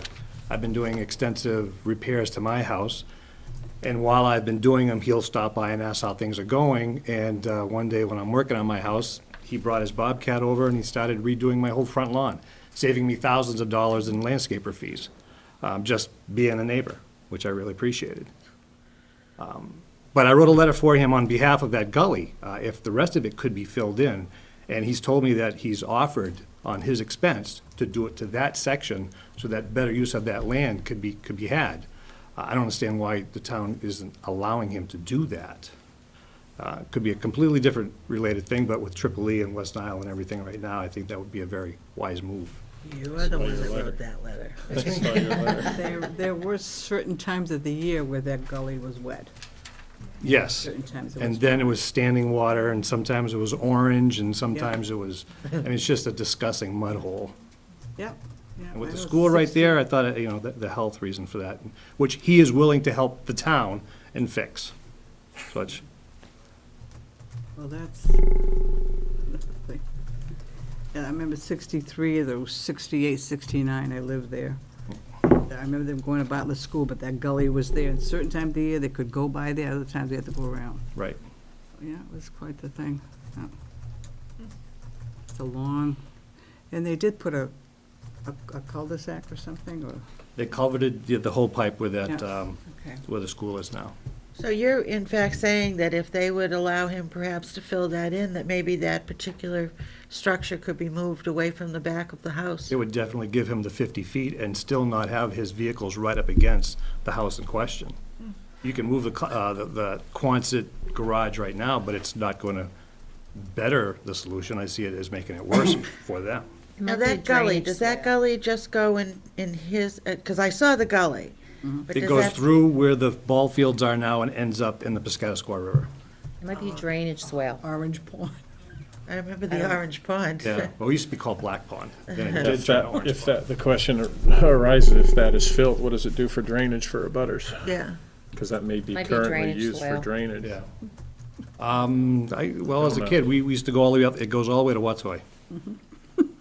So there. That Oh, may- it does. that may That's right, affect it goes right behind it. Yeah. Now there's a parking Well, lot. they do Fill it have, in, you put a dam in, and it, well, they do have, what do they Yeah. call them? Drainage pipes. But the air raid has changed. As some of the other people have attested, the town trucks, the buses now have been rerouted. I mean, it's always been a noisy area, always. Back from when Golden Acres used to shout out all their orders over the speakers. I mean, you never had quiet. But I was in junior high back then. And Willie's. Same. Thank you. Yeah, you're funny. Golden Acres. Okay. Is there anyone else in the audience that would like to speak to or against? I have another question. All right. Questions? I have one question for the applicant. I'd like to know if the floor of this place is concrete. Yes. Okay.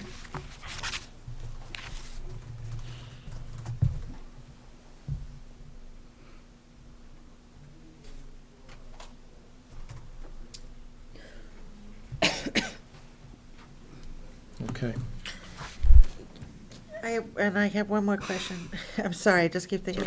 Okay. To the applicant, did you say that you were told by Derek Horn that there was a 10-foot setback? Okay. And he told you that when he met with you? Correct, we had to move it 5 feet away from their house because it was too close. So he said we only needed a 10-foot setback. at And the that was time. in 2008? That was in 2008, yeah. So Derek knew you were building this, Yes, told you needed the 10-foot that's what he setback, said. Ev Nevy knew it too. but no permits were issued. No permits were issued. Ed Nevy was down there and told us we gotta move it to 5 feet. Well, I think like the attorney has said, is if it's if it's approved by the planning board, or whether If it we- is, or if they're yeah. going to do the, but, yeah, I'm very surprised. Yeah, I mean, was there a plan submitted to the planning board in 2008, or 2006 for the construction of this? And the code enforcement officer and everybody was involved, but no permits were issued. But it does say. That's why we never followed through and got a permit, because we didn't think we needed it. They came down and told us to move it, and we're in compliance, but we might need a variance. And we thought we was fine. And Derek may have looked at it as an accessory structure to the residential use, and that's where I would see him looking at the 10-foot setback, because that's the setback for an accessory. So that's a setback for accessory use to, Next to a residential piece of property? But he But to the house, he would look at the use of the house as being a residential use, and he Right. could have determined it as an accessory use to the Right. house. If But it was to even as an- be, if it was presented as being used for storage of his snow blower, But it would still have to have a 50-foot setback, whether it be an I would assume, I'm not sure, but I would I don't know assume if there you looked would, at the use as a grandfathered use. I mean, I can't, that's the I only know. way I could think of that he would look at it that way, maybe. I think Unless it was an maybe if oversight. he looked at it as Lauria Street, it wouldn't be industrial. Right. I mean, he would probably think it's all residential. is there anyone else that would like to speak? In that case, I'm going to close the public hearing.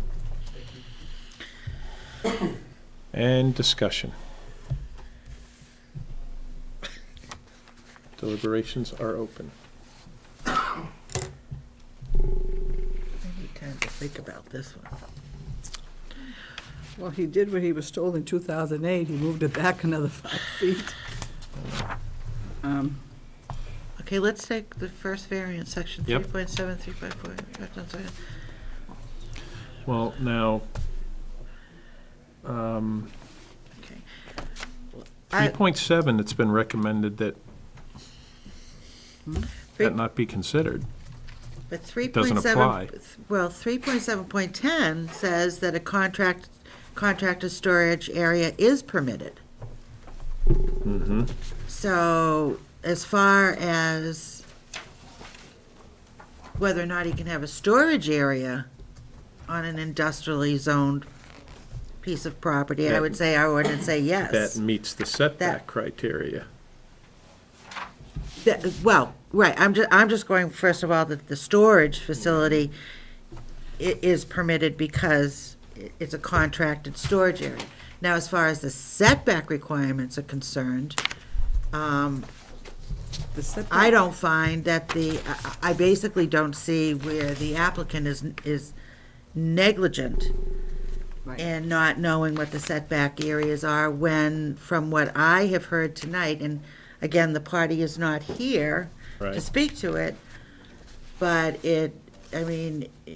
why would a person move a unit like that from 4 feet to 11 feet unless He was told to he do was so. told to do so? I mean, that's With the zoning, with the zoning code and the building department, both agreeing that that's what it had to be done. He did what he was told he needed to do. However, I also feel that also possibly might fall into the hands of the planning board on the site plan review. But that's how I'm interpreting the first variance request, is that I think that 3.7 does allow for the contracted storage area now.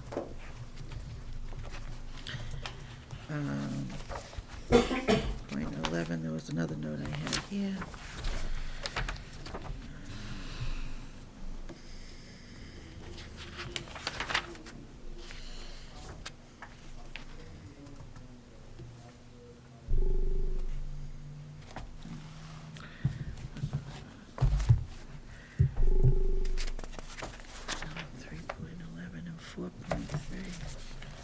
So far, that's what I'm saying. I think the structure belongs, and I think the setback is,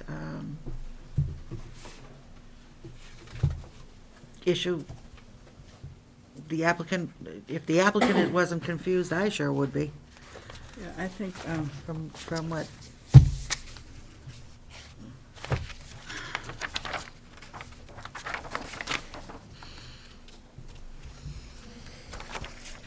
.7, 3.11, 4.3.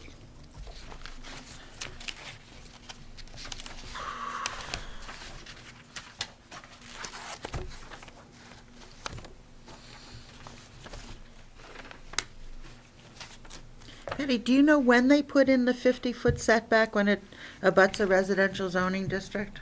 Has that always been there? Yeah, I think it has, but I'm looking at Derek's letter, and I don't see where it said he had to do 10 feet. Well, that's where I get into that's where you get into the situation where if it was at 4 feet and he moved it to 11 feet, why would anybody bother moving it 6 feet unless somebody had possibly instructed them to do so? Yeah, I can't answer for that. Also, I'm just seeing that, please be aware, a building permit is required to relocate the structure. Right. That's it. And that I think they've agreed to do, is to go for permits. Do you guys have this letter, Derek? Yeah. Okay. Dated May 16, 2008. That's the one you're referring to? Yes. Yeah. I believe that's always been a 50-foot setback. I mean, unless it was years ago when they did it, but I don't know when this was zoned. I mean, it's like they've said, it's the. I don't think it's the issue that I don't think it's the issue that the structure is 10 or 11 feet from the line. I think the issue, again, which we hear from the abutters, has to do more with the noise and the smell, and the activities that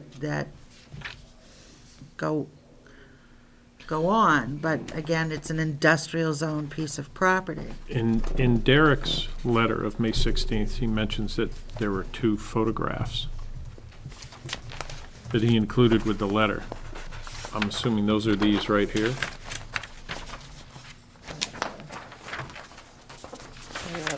that are attached to that letter. I have one. Yes, I have one. Now, the Quonset hut already exists. It says, for your convenience, I have enclosed 2 overhead pictures from November 26 that can be used to document the intensity of use on the property. Any increase of use on the property requires planning board approval. Now, match those up with a current photo. Well, I certainly don't deny that the planning board needs to be involved in this for a site plan review. I have absolutely Oh, no, But meanwhile, are we going to do anything, what are we going to do about this? You can't, right. Well, we know for sure that it's a multiple use. We know also for sure that the whole lot was designated to be industrial, even with the dwelling I'll unit make a on it. motion that we approve the first variance based upon section 3.7.10 of our zoning ordinances that allows contractor storage areas on industrial zone property. They're right here.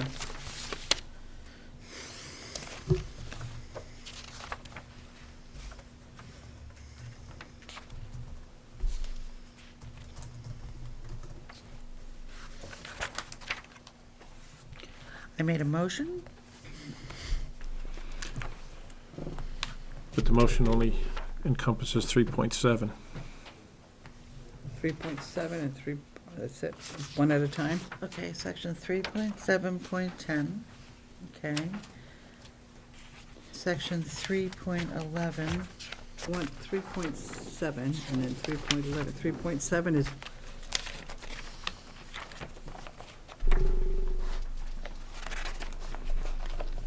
Multiple principal uses on a single lot. hmm? Okay, 3.11. no, I'm looking at Yep. the contractor storage area. I'm gonna make a motion to approve the 3.7 multiple. Well, we have one motion on the floor. That's all right. You didn't- I'll you withdraw didn't- mine if you want to go ahead. What was your motion? I just said I'm gonna make a motion, but I didn't hear. To what the- approve the variance based on 3.7, but there are 2 other, Right, And she said okay. 3.7.10, allowing the contractor storage areas. Which one did she do, 3.7 or 3.7.10? Point 10, You did .10? that's what I marked, wrote. It's under, it's actually, let's see, let's do it this way. It's under Well, 3. 3.11, Yes. That's. I-10. No, yeah. They're going for 3.7, 3.10. And 3.11 rather. yeah, 3.7 to 3.11 and 4.3. 3.7 is in existence, we just have to acknowledge that it's in existence for Mhm. quite a while. So which one are you going to, for both of them or for one of them? Because 3.7.1 then refers you over to 3.11. So Kathy, 3.7 and 3.11, or 3.7, Oh, yeah. 3.7 period, 3 point, Section 3.7, yeah, it's multiple principal use on a single lot, okay, then been we- in existence since 19 whatever. yeah, and then 3.11 is your storage. 3.11 Table of principal uses. Tells you the uses that they can. says on I-10, contractor's storage yard is permitted in an industrial zoned, it's page 18? Yeah, You're on page 18, you said? Yeah. So where are we doing now with the, We're under manufacturing, construction, wholesale trade, principal use, page I, 18. industrial. Yep. And Under on 10, industrial, it says permitted. contractor's storage yard is a permitted use. Number 10. Mhm. 4.3, so what motion are you making? I'm trying to get it together before I'm making a motion that we approve the variance from section 3.7, 3.11, and 4.3. 4.3 is table of dimensional regulations.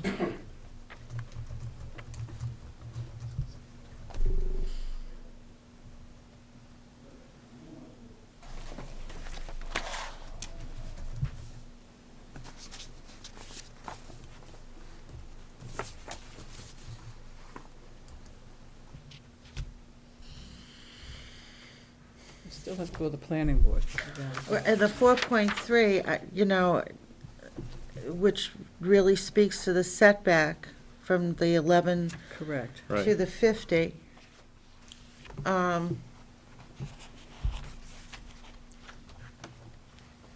Does 4.3 apply?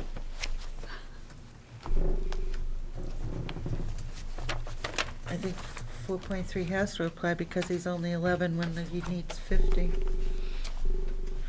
He actually needs 25. Is there record, is there He's written an record RSVP. anywhere saying? No, there's not, because no permit was drawn. Right. So it's Derek's word only. Of saying the setback to Mhm. allow that? And when he was asked to move the building 6 feet, and he moved it 7. I Go don't to 11 see feet. anything in this, There's no record of him being asked to move the building off to 10 feet. no, just the initial was letter told. saying, again, it was a certified letter saying his determination. And I, But the letter doesn't give, No, only the 50-foot setback from the brook.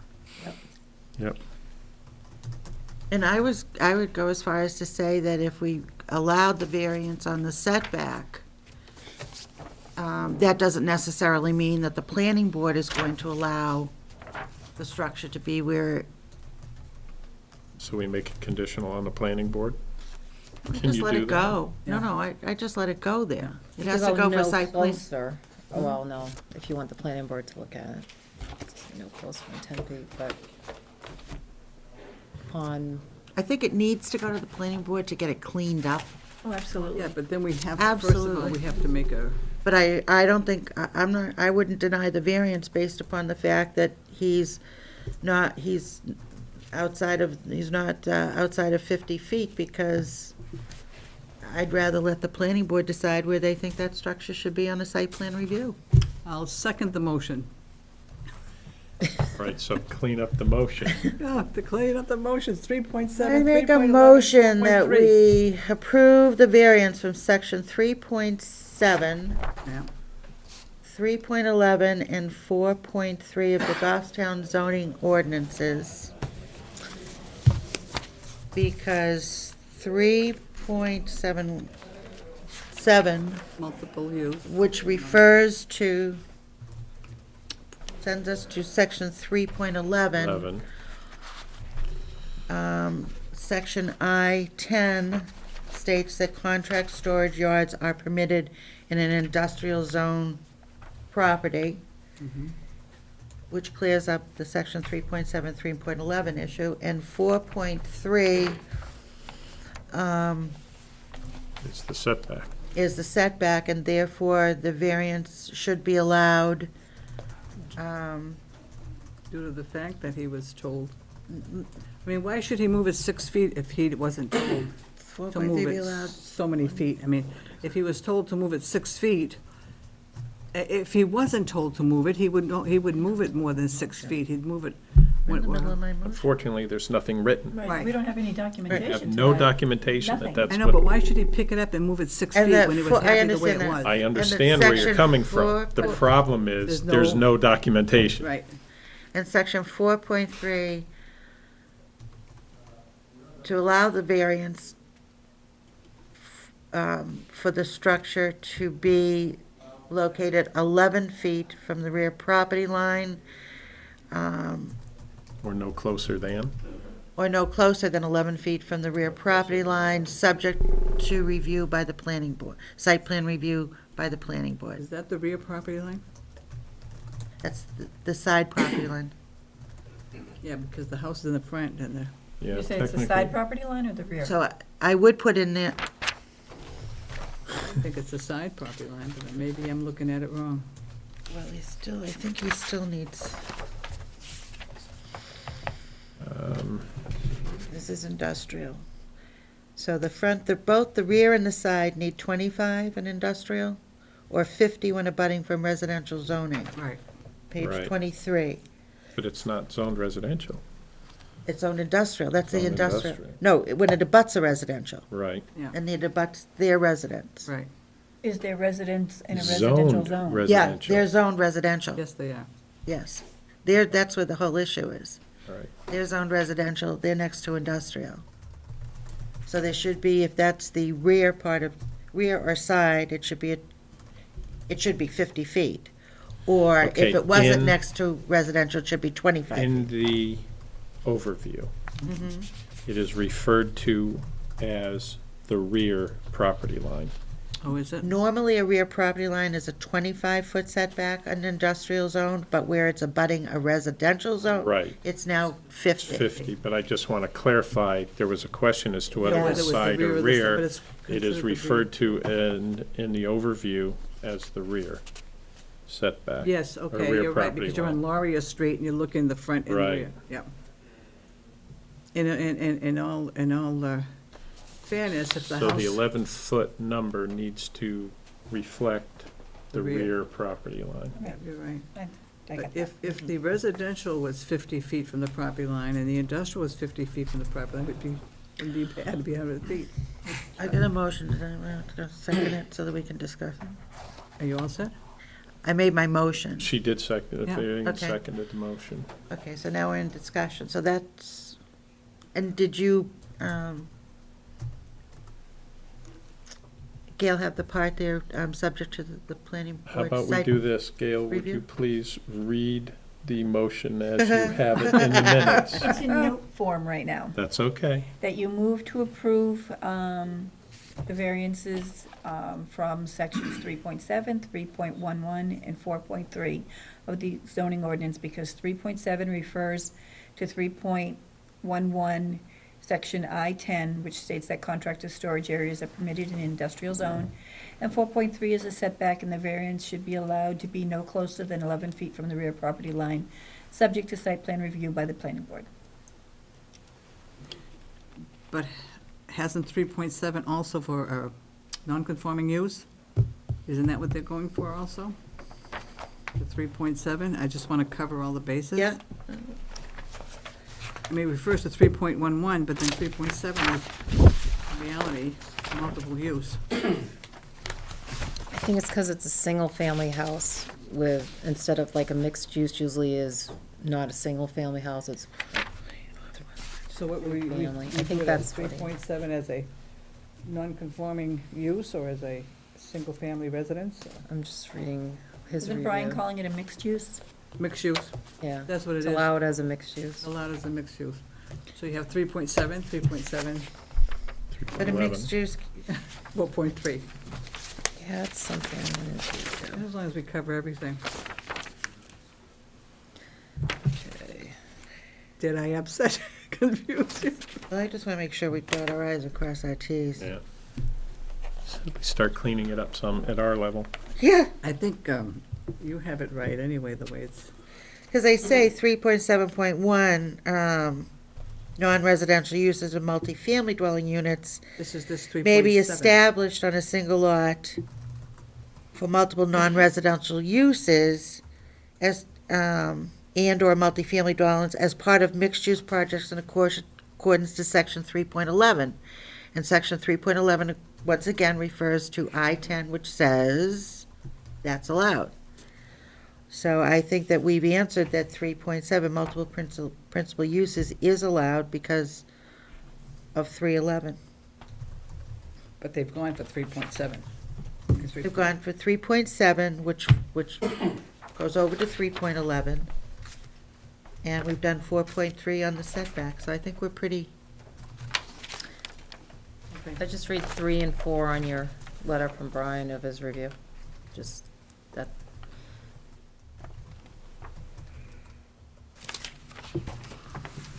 All right. I think I've got it all together.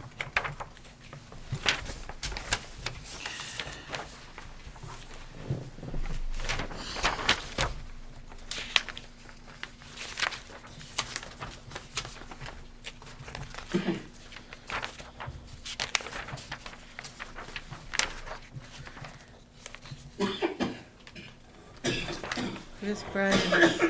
Where's his, On his review. okay, I got it. why he was, the section 3.7, what he was looking at. Yes, right? I just, 3 and 4? yeah, 3 and 4 is what I think, just to read.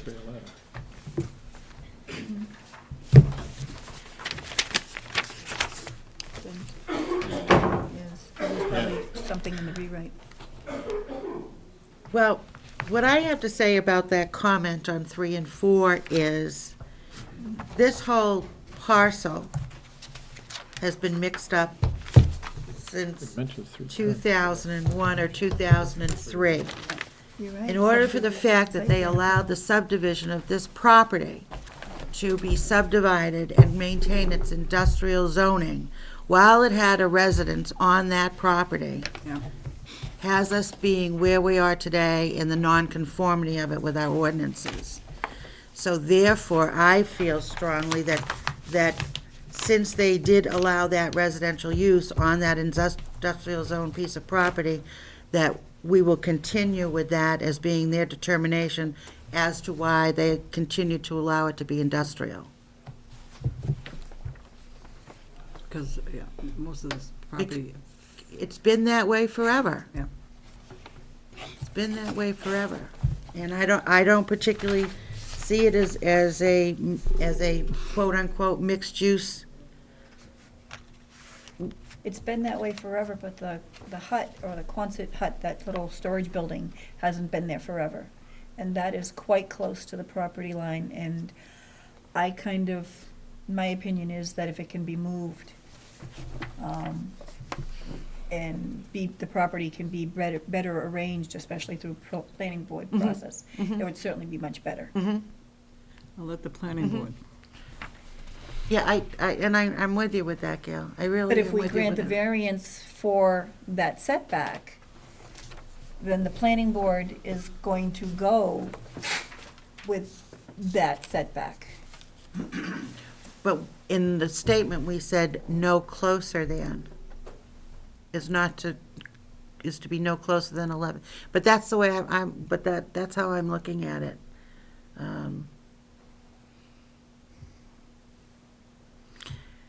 There's so many of the principal participles about this whole thing that are really missing for us to make determinations, but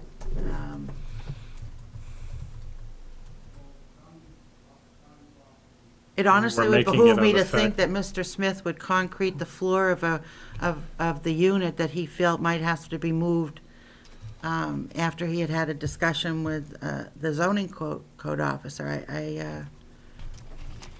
Well, unfortunately, we're making I that know. presumption And there's without presumptions having again. any material proof.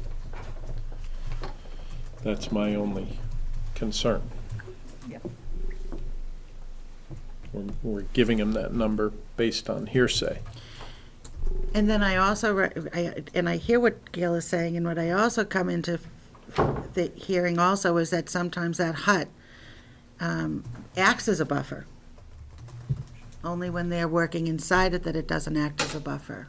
Right. And the abutters even stated that they would rather have that there than have the trucks and the cars there, that That's where you have to it park. made it quieter and it made it better and probably less noise and less smell, so,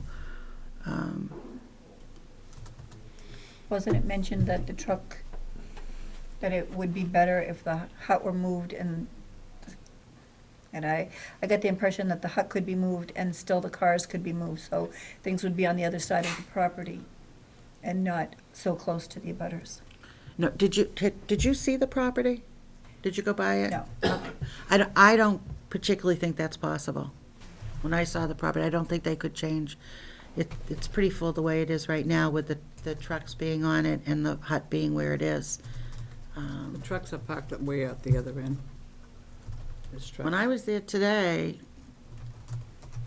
there was a truck that was parked there, and then there was some other equipment that was parked there. And then there was the hut. Well, when I went there, his vehicles were parked at the end of on the side at the end of the Quonset hut, or the And then he could play devil's advocate. If you make him move the hut over to the other side of the property, he'll then park his trucks on the other side of the property. So what have you gained here? Gained nothing. You've More pro- actually more- made it more, you made it worse. For sure they won't open their windows with the diesel and the trucks running. But industrial zone is industrial zone, and I.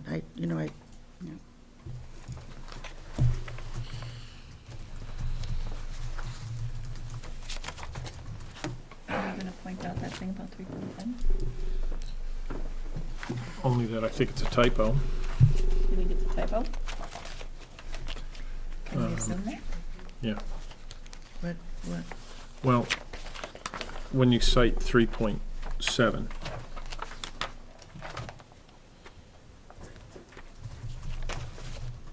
you read 3.7 as it is in my book. It references section 3.1.0. Then it says table of principal uses, which is 3.11. Right, what year is your, It should be current. Yeah, it's current. what did yours say, 2000? On the front of yours, what are the dates on the front of yours? As amended March 8th, 2011. What are the dates on the front of your zoning? Oh, March 13, 2012. Okay. Is your zoning ordinance March 13, 2012? Nope. My zoning ordinance of March 13, 2012 has So- section 3.11. So it is a typo. Yep, it is a typo. Okay. I can confirm it's a All right, typo. good. That's what I thought, but, Okay. okay. All right. Any further discussion? There's a motion. Read back the motion. I think we One got more them time. up. One Okay. more time. One more Let time. me find it. Motion is to approve the variances from sections 3.7, 3.11, and 4.3 of the zoning ordinance, because 3.7 refers to 3.11 I-10, which states contractor storage areas are permitted in an industrial zone, and section 4.3 is the setback, and the variance should be allowed to be no closer than 11 feet from the rear property line, subject to site plan review by the planning board. Yeah. Can't say it any plainer. All those in favor, then signify by saying aye. Aye. Aye. Opposed? Abstentions? And it's 3-1-0. Was it the setback that was the issue with you primarily? Yep. Okay. But you'd have to see the property to know that. Okay, another variance is required from section 3.3 of table A6. I wanna go home It's and done. rest now. I We're came not here done. sick, and I wanna go home. Well, Thank you. okay. Did you want your book? I can take it back if you want, if you don't want. I thought we had another No, we did variance. the loose leaf. Another variance is required from section 3.7 and 3.11, table it to allow dwelling Oh. units as part. What? We're not finished. Oh, we're not finished? No, I don't think we. Wait a minute, what? I thought you covered it all in your motion. You thought did we 3.7, covered 3.11, and 4.3. You can come. But this one says another variance is required from section, okay. That's it. 3.7, 3.11, and 4.3. You encumber. Let's do them again. Let's be redundant. Do you want this Okay. back? Need to do I don't table think- A6, or, well, you probably cover it, Wait a minute, 3.11. oh, wait a minute, wrong one. This one. He says you can have it if you want. Wait a minute, we have, Oh, you know what, I do need it, so I can refer to it when I Is do it the true, or minutes. do we still you. have what's A6? another variance is required from section 3.7, 3.11, You want me to stop That's just the anybody? table of uses. table 6, to allow dwelling units as part of a mixed-use project. My head is like a... There is. Another variance? It is. I think there's another variance we need to vote on. All right, I wouldn't leave. I wouldn't, you know what? Let's check it out. In his application, he only specifies 3.7, 3.11, and 4.3. Well, that's what confused me, because I don't see another, or do I? That's what I have too, 3.7, 3.11, 4.3. We're That's just the making sure we appeal. didn't miss another variance. Yeah, I just want to make sure that we're not missing something, because I only see the first variance request. Okay, how about this? That if our, I want to discuss this. If we think that we have covered everything with our motion that we just did, and then we find out that perhaps we didn't, that if he has to, Where do you see any other variance? I don't You see. granted a variance to all the sections, it's just it's spelled out again as table A6, which is part of 311. The application itself and Brian's summary only reference 3.7, 3.11, and 4.3. Okay, Right. then we're done. Right, That's all it references. Then we're done. yeah. Because Brian does reference 3.11, table A6, I know you may have other Which is discussions part to of- make. Part of 311. What's that? Okay, thank you. We could say, wait a minute, one more time. Mr. Chair, I'm going home, Mr. Chair. Okay, Well, I got it. we've got some business that if you don't want to be part of, that's, Yeah. if you're ill and you want to leave. Is there more Yeah. things, more to do? Yeah. Yeah, zoning changes, Nothing said about proposed zoning Just changes. proposed zoning changes. taking down the No? No, I The told. site, that planning board will I do know. that. That's anything that has to do with the. I'd like to- property on a particular- If you brought it in, if you want to take it. I'd like to take a 10-minute Stuff that- recess. all that stuff is like the plan. Kathy, Okay. I'd like to take a 10-minute recess, Okay. and then we'll reconvene. Okay. That's all right?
Okay, I'm gonna change the order of this real quick in that, correspondence, I guess right now, the only thing we have is the conference tomorrow and the 15th. New Hampshire Local Government Center's 71st Annual Conference at the Radisson Hotel. Making you all aware of that. And then finally, on other business, proposed zoning changes. Gail, did you want to run through that list? We didn't get the. Yeah, here it is, right here. zoning changes in No, it. I brought, No, this I is- brought this in, this is what the planning board is considering so far in their planning board changes. They just took straw polls on the different instances. A couple of the newer members kind of went through the whole zoning ordinance.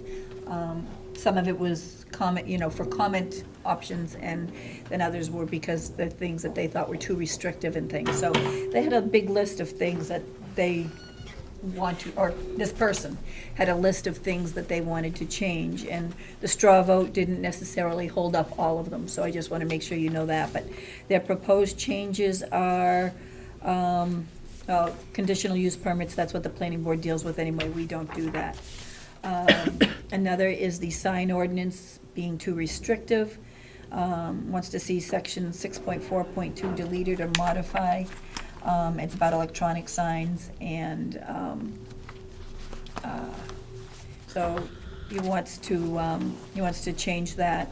He wants to delete the requirement for a special exception for the agriculture and horticultural operations addressed in 5.5.2 and 5.5.2.1. 5.5.2 and 5.5.1, he wants to what? 5.5.2.1. He wants to address the what? The agricultural and horticultural operations.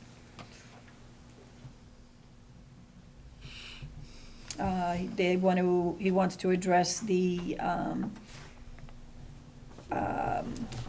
setbacks for a kennel, kennel-associated buildings and how close they can be to the lot line.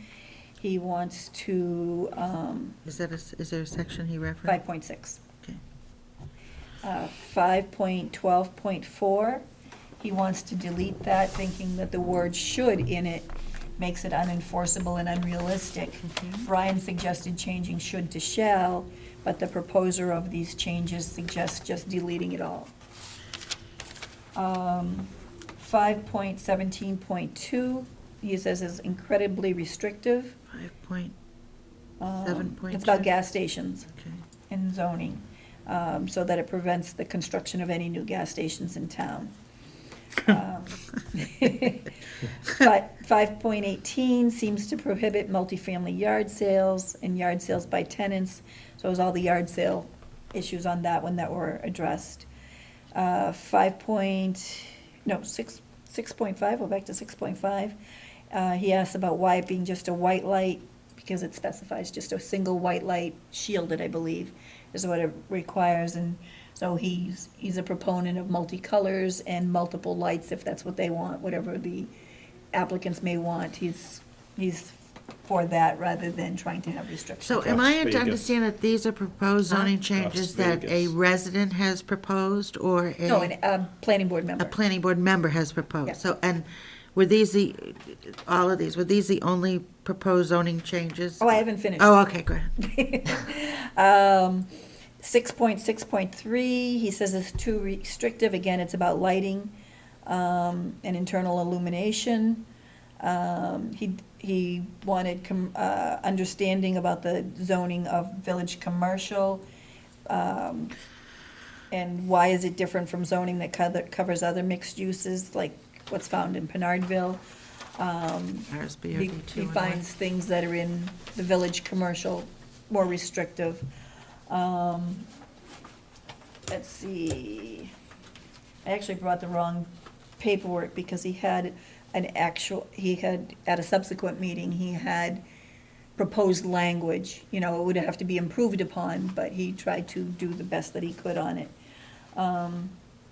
And 6.6.3 is about village, signs in the village commercial district that have a maximum height of 8 feet, which he says seems short to him. 6.7.6 requires that there are three square feet, and he thinks that's too small. He suggests 10. 7.2.5 is loosening of parking requirements. Which one was that? 7.2.5.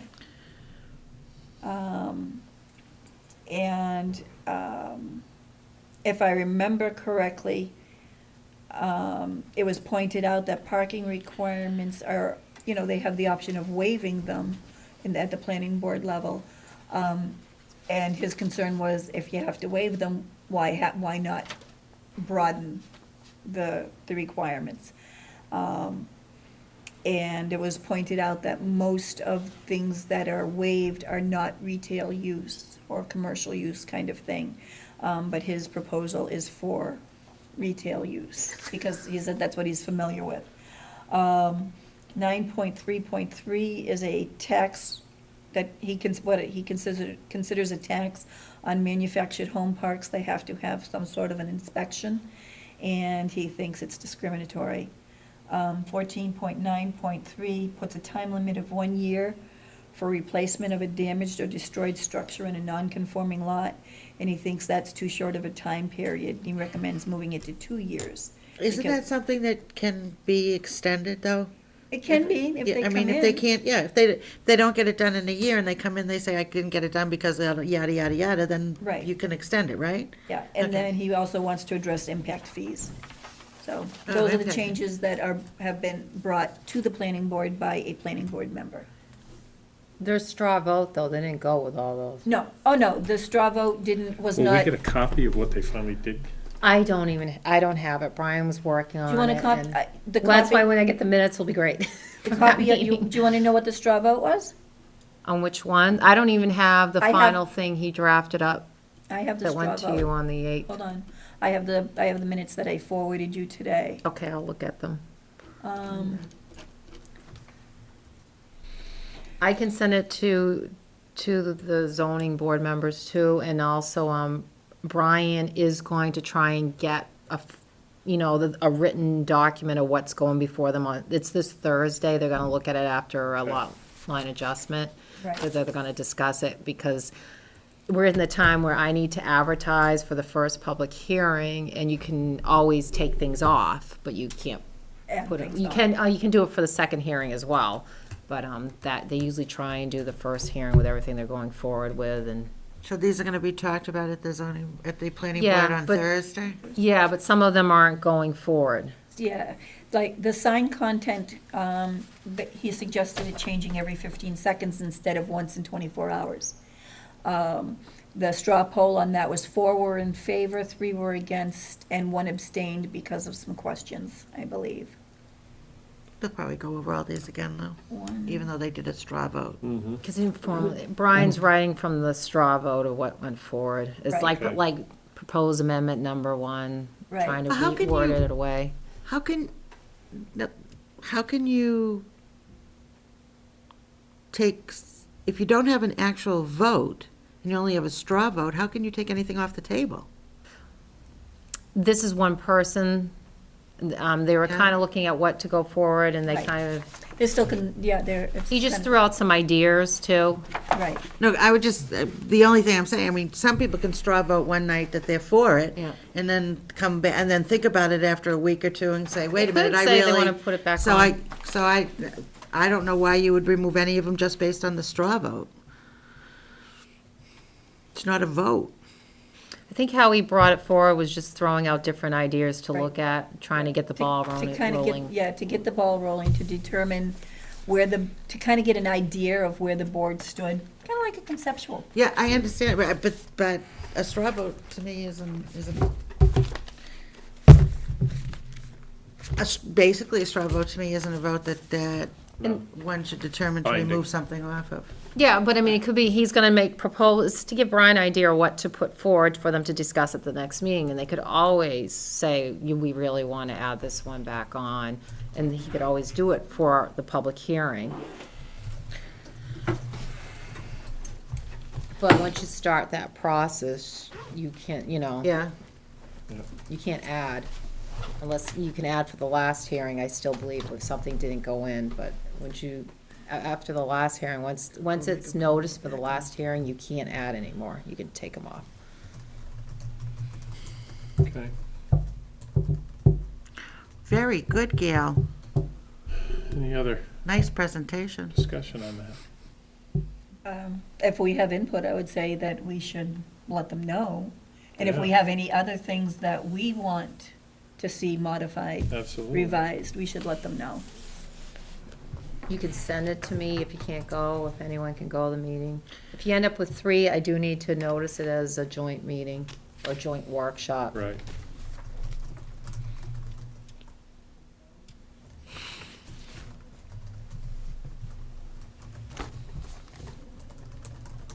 Did they have a joint, did they, have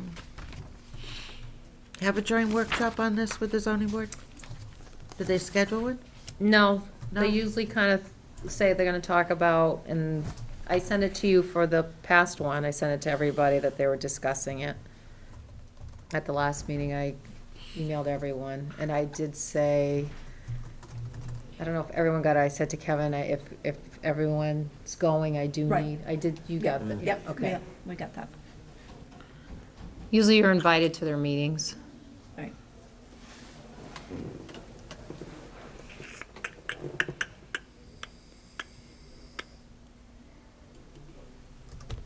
Anything else? No, for me. I make a motion, we adjourn. I'll second that. Okay. All those in favor signify by saying aye. Aye. Aye. Nays? Abstentions? That, close the meeting.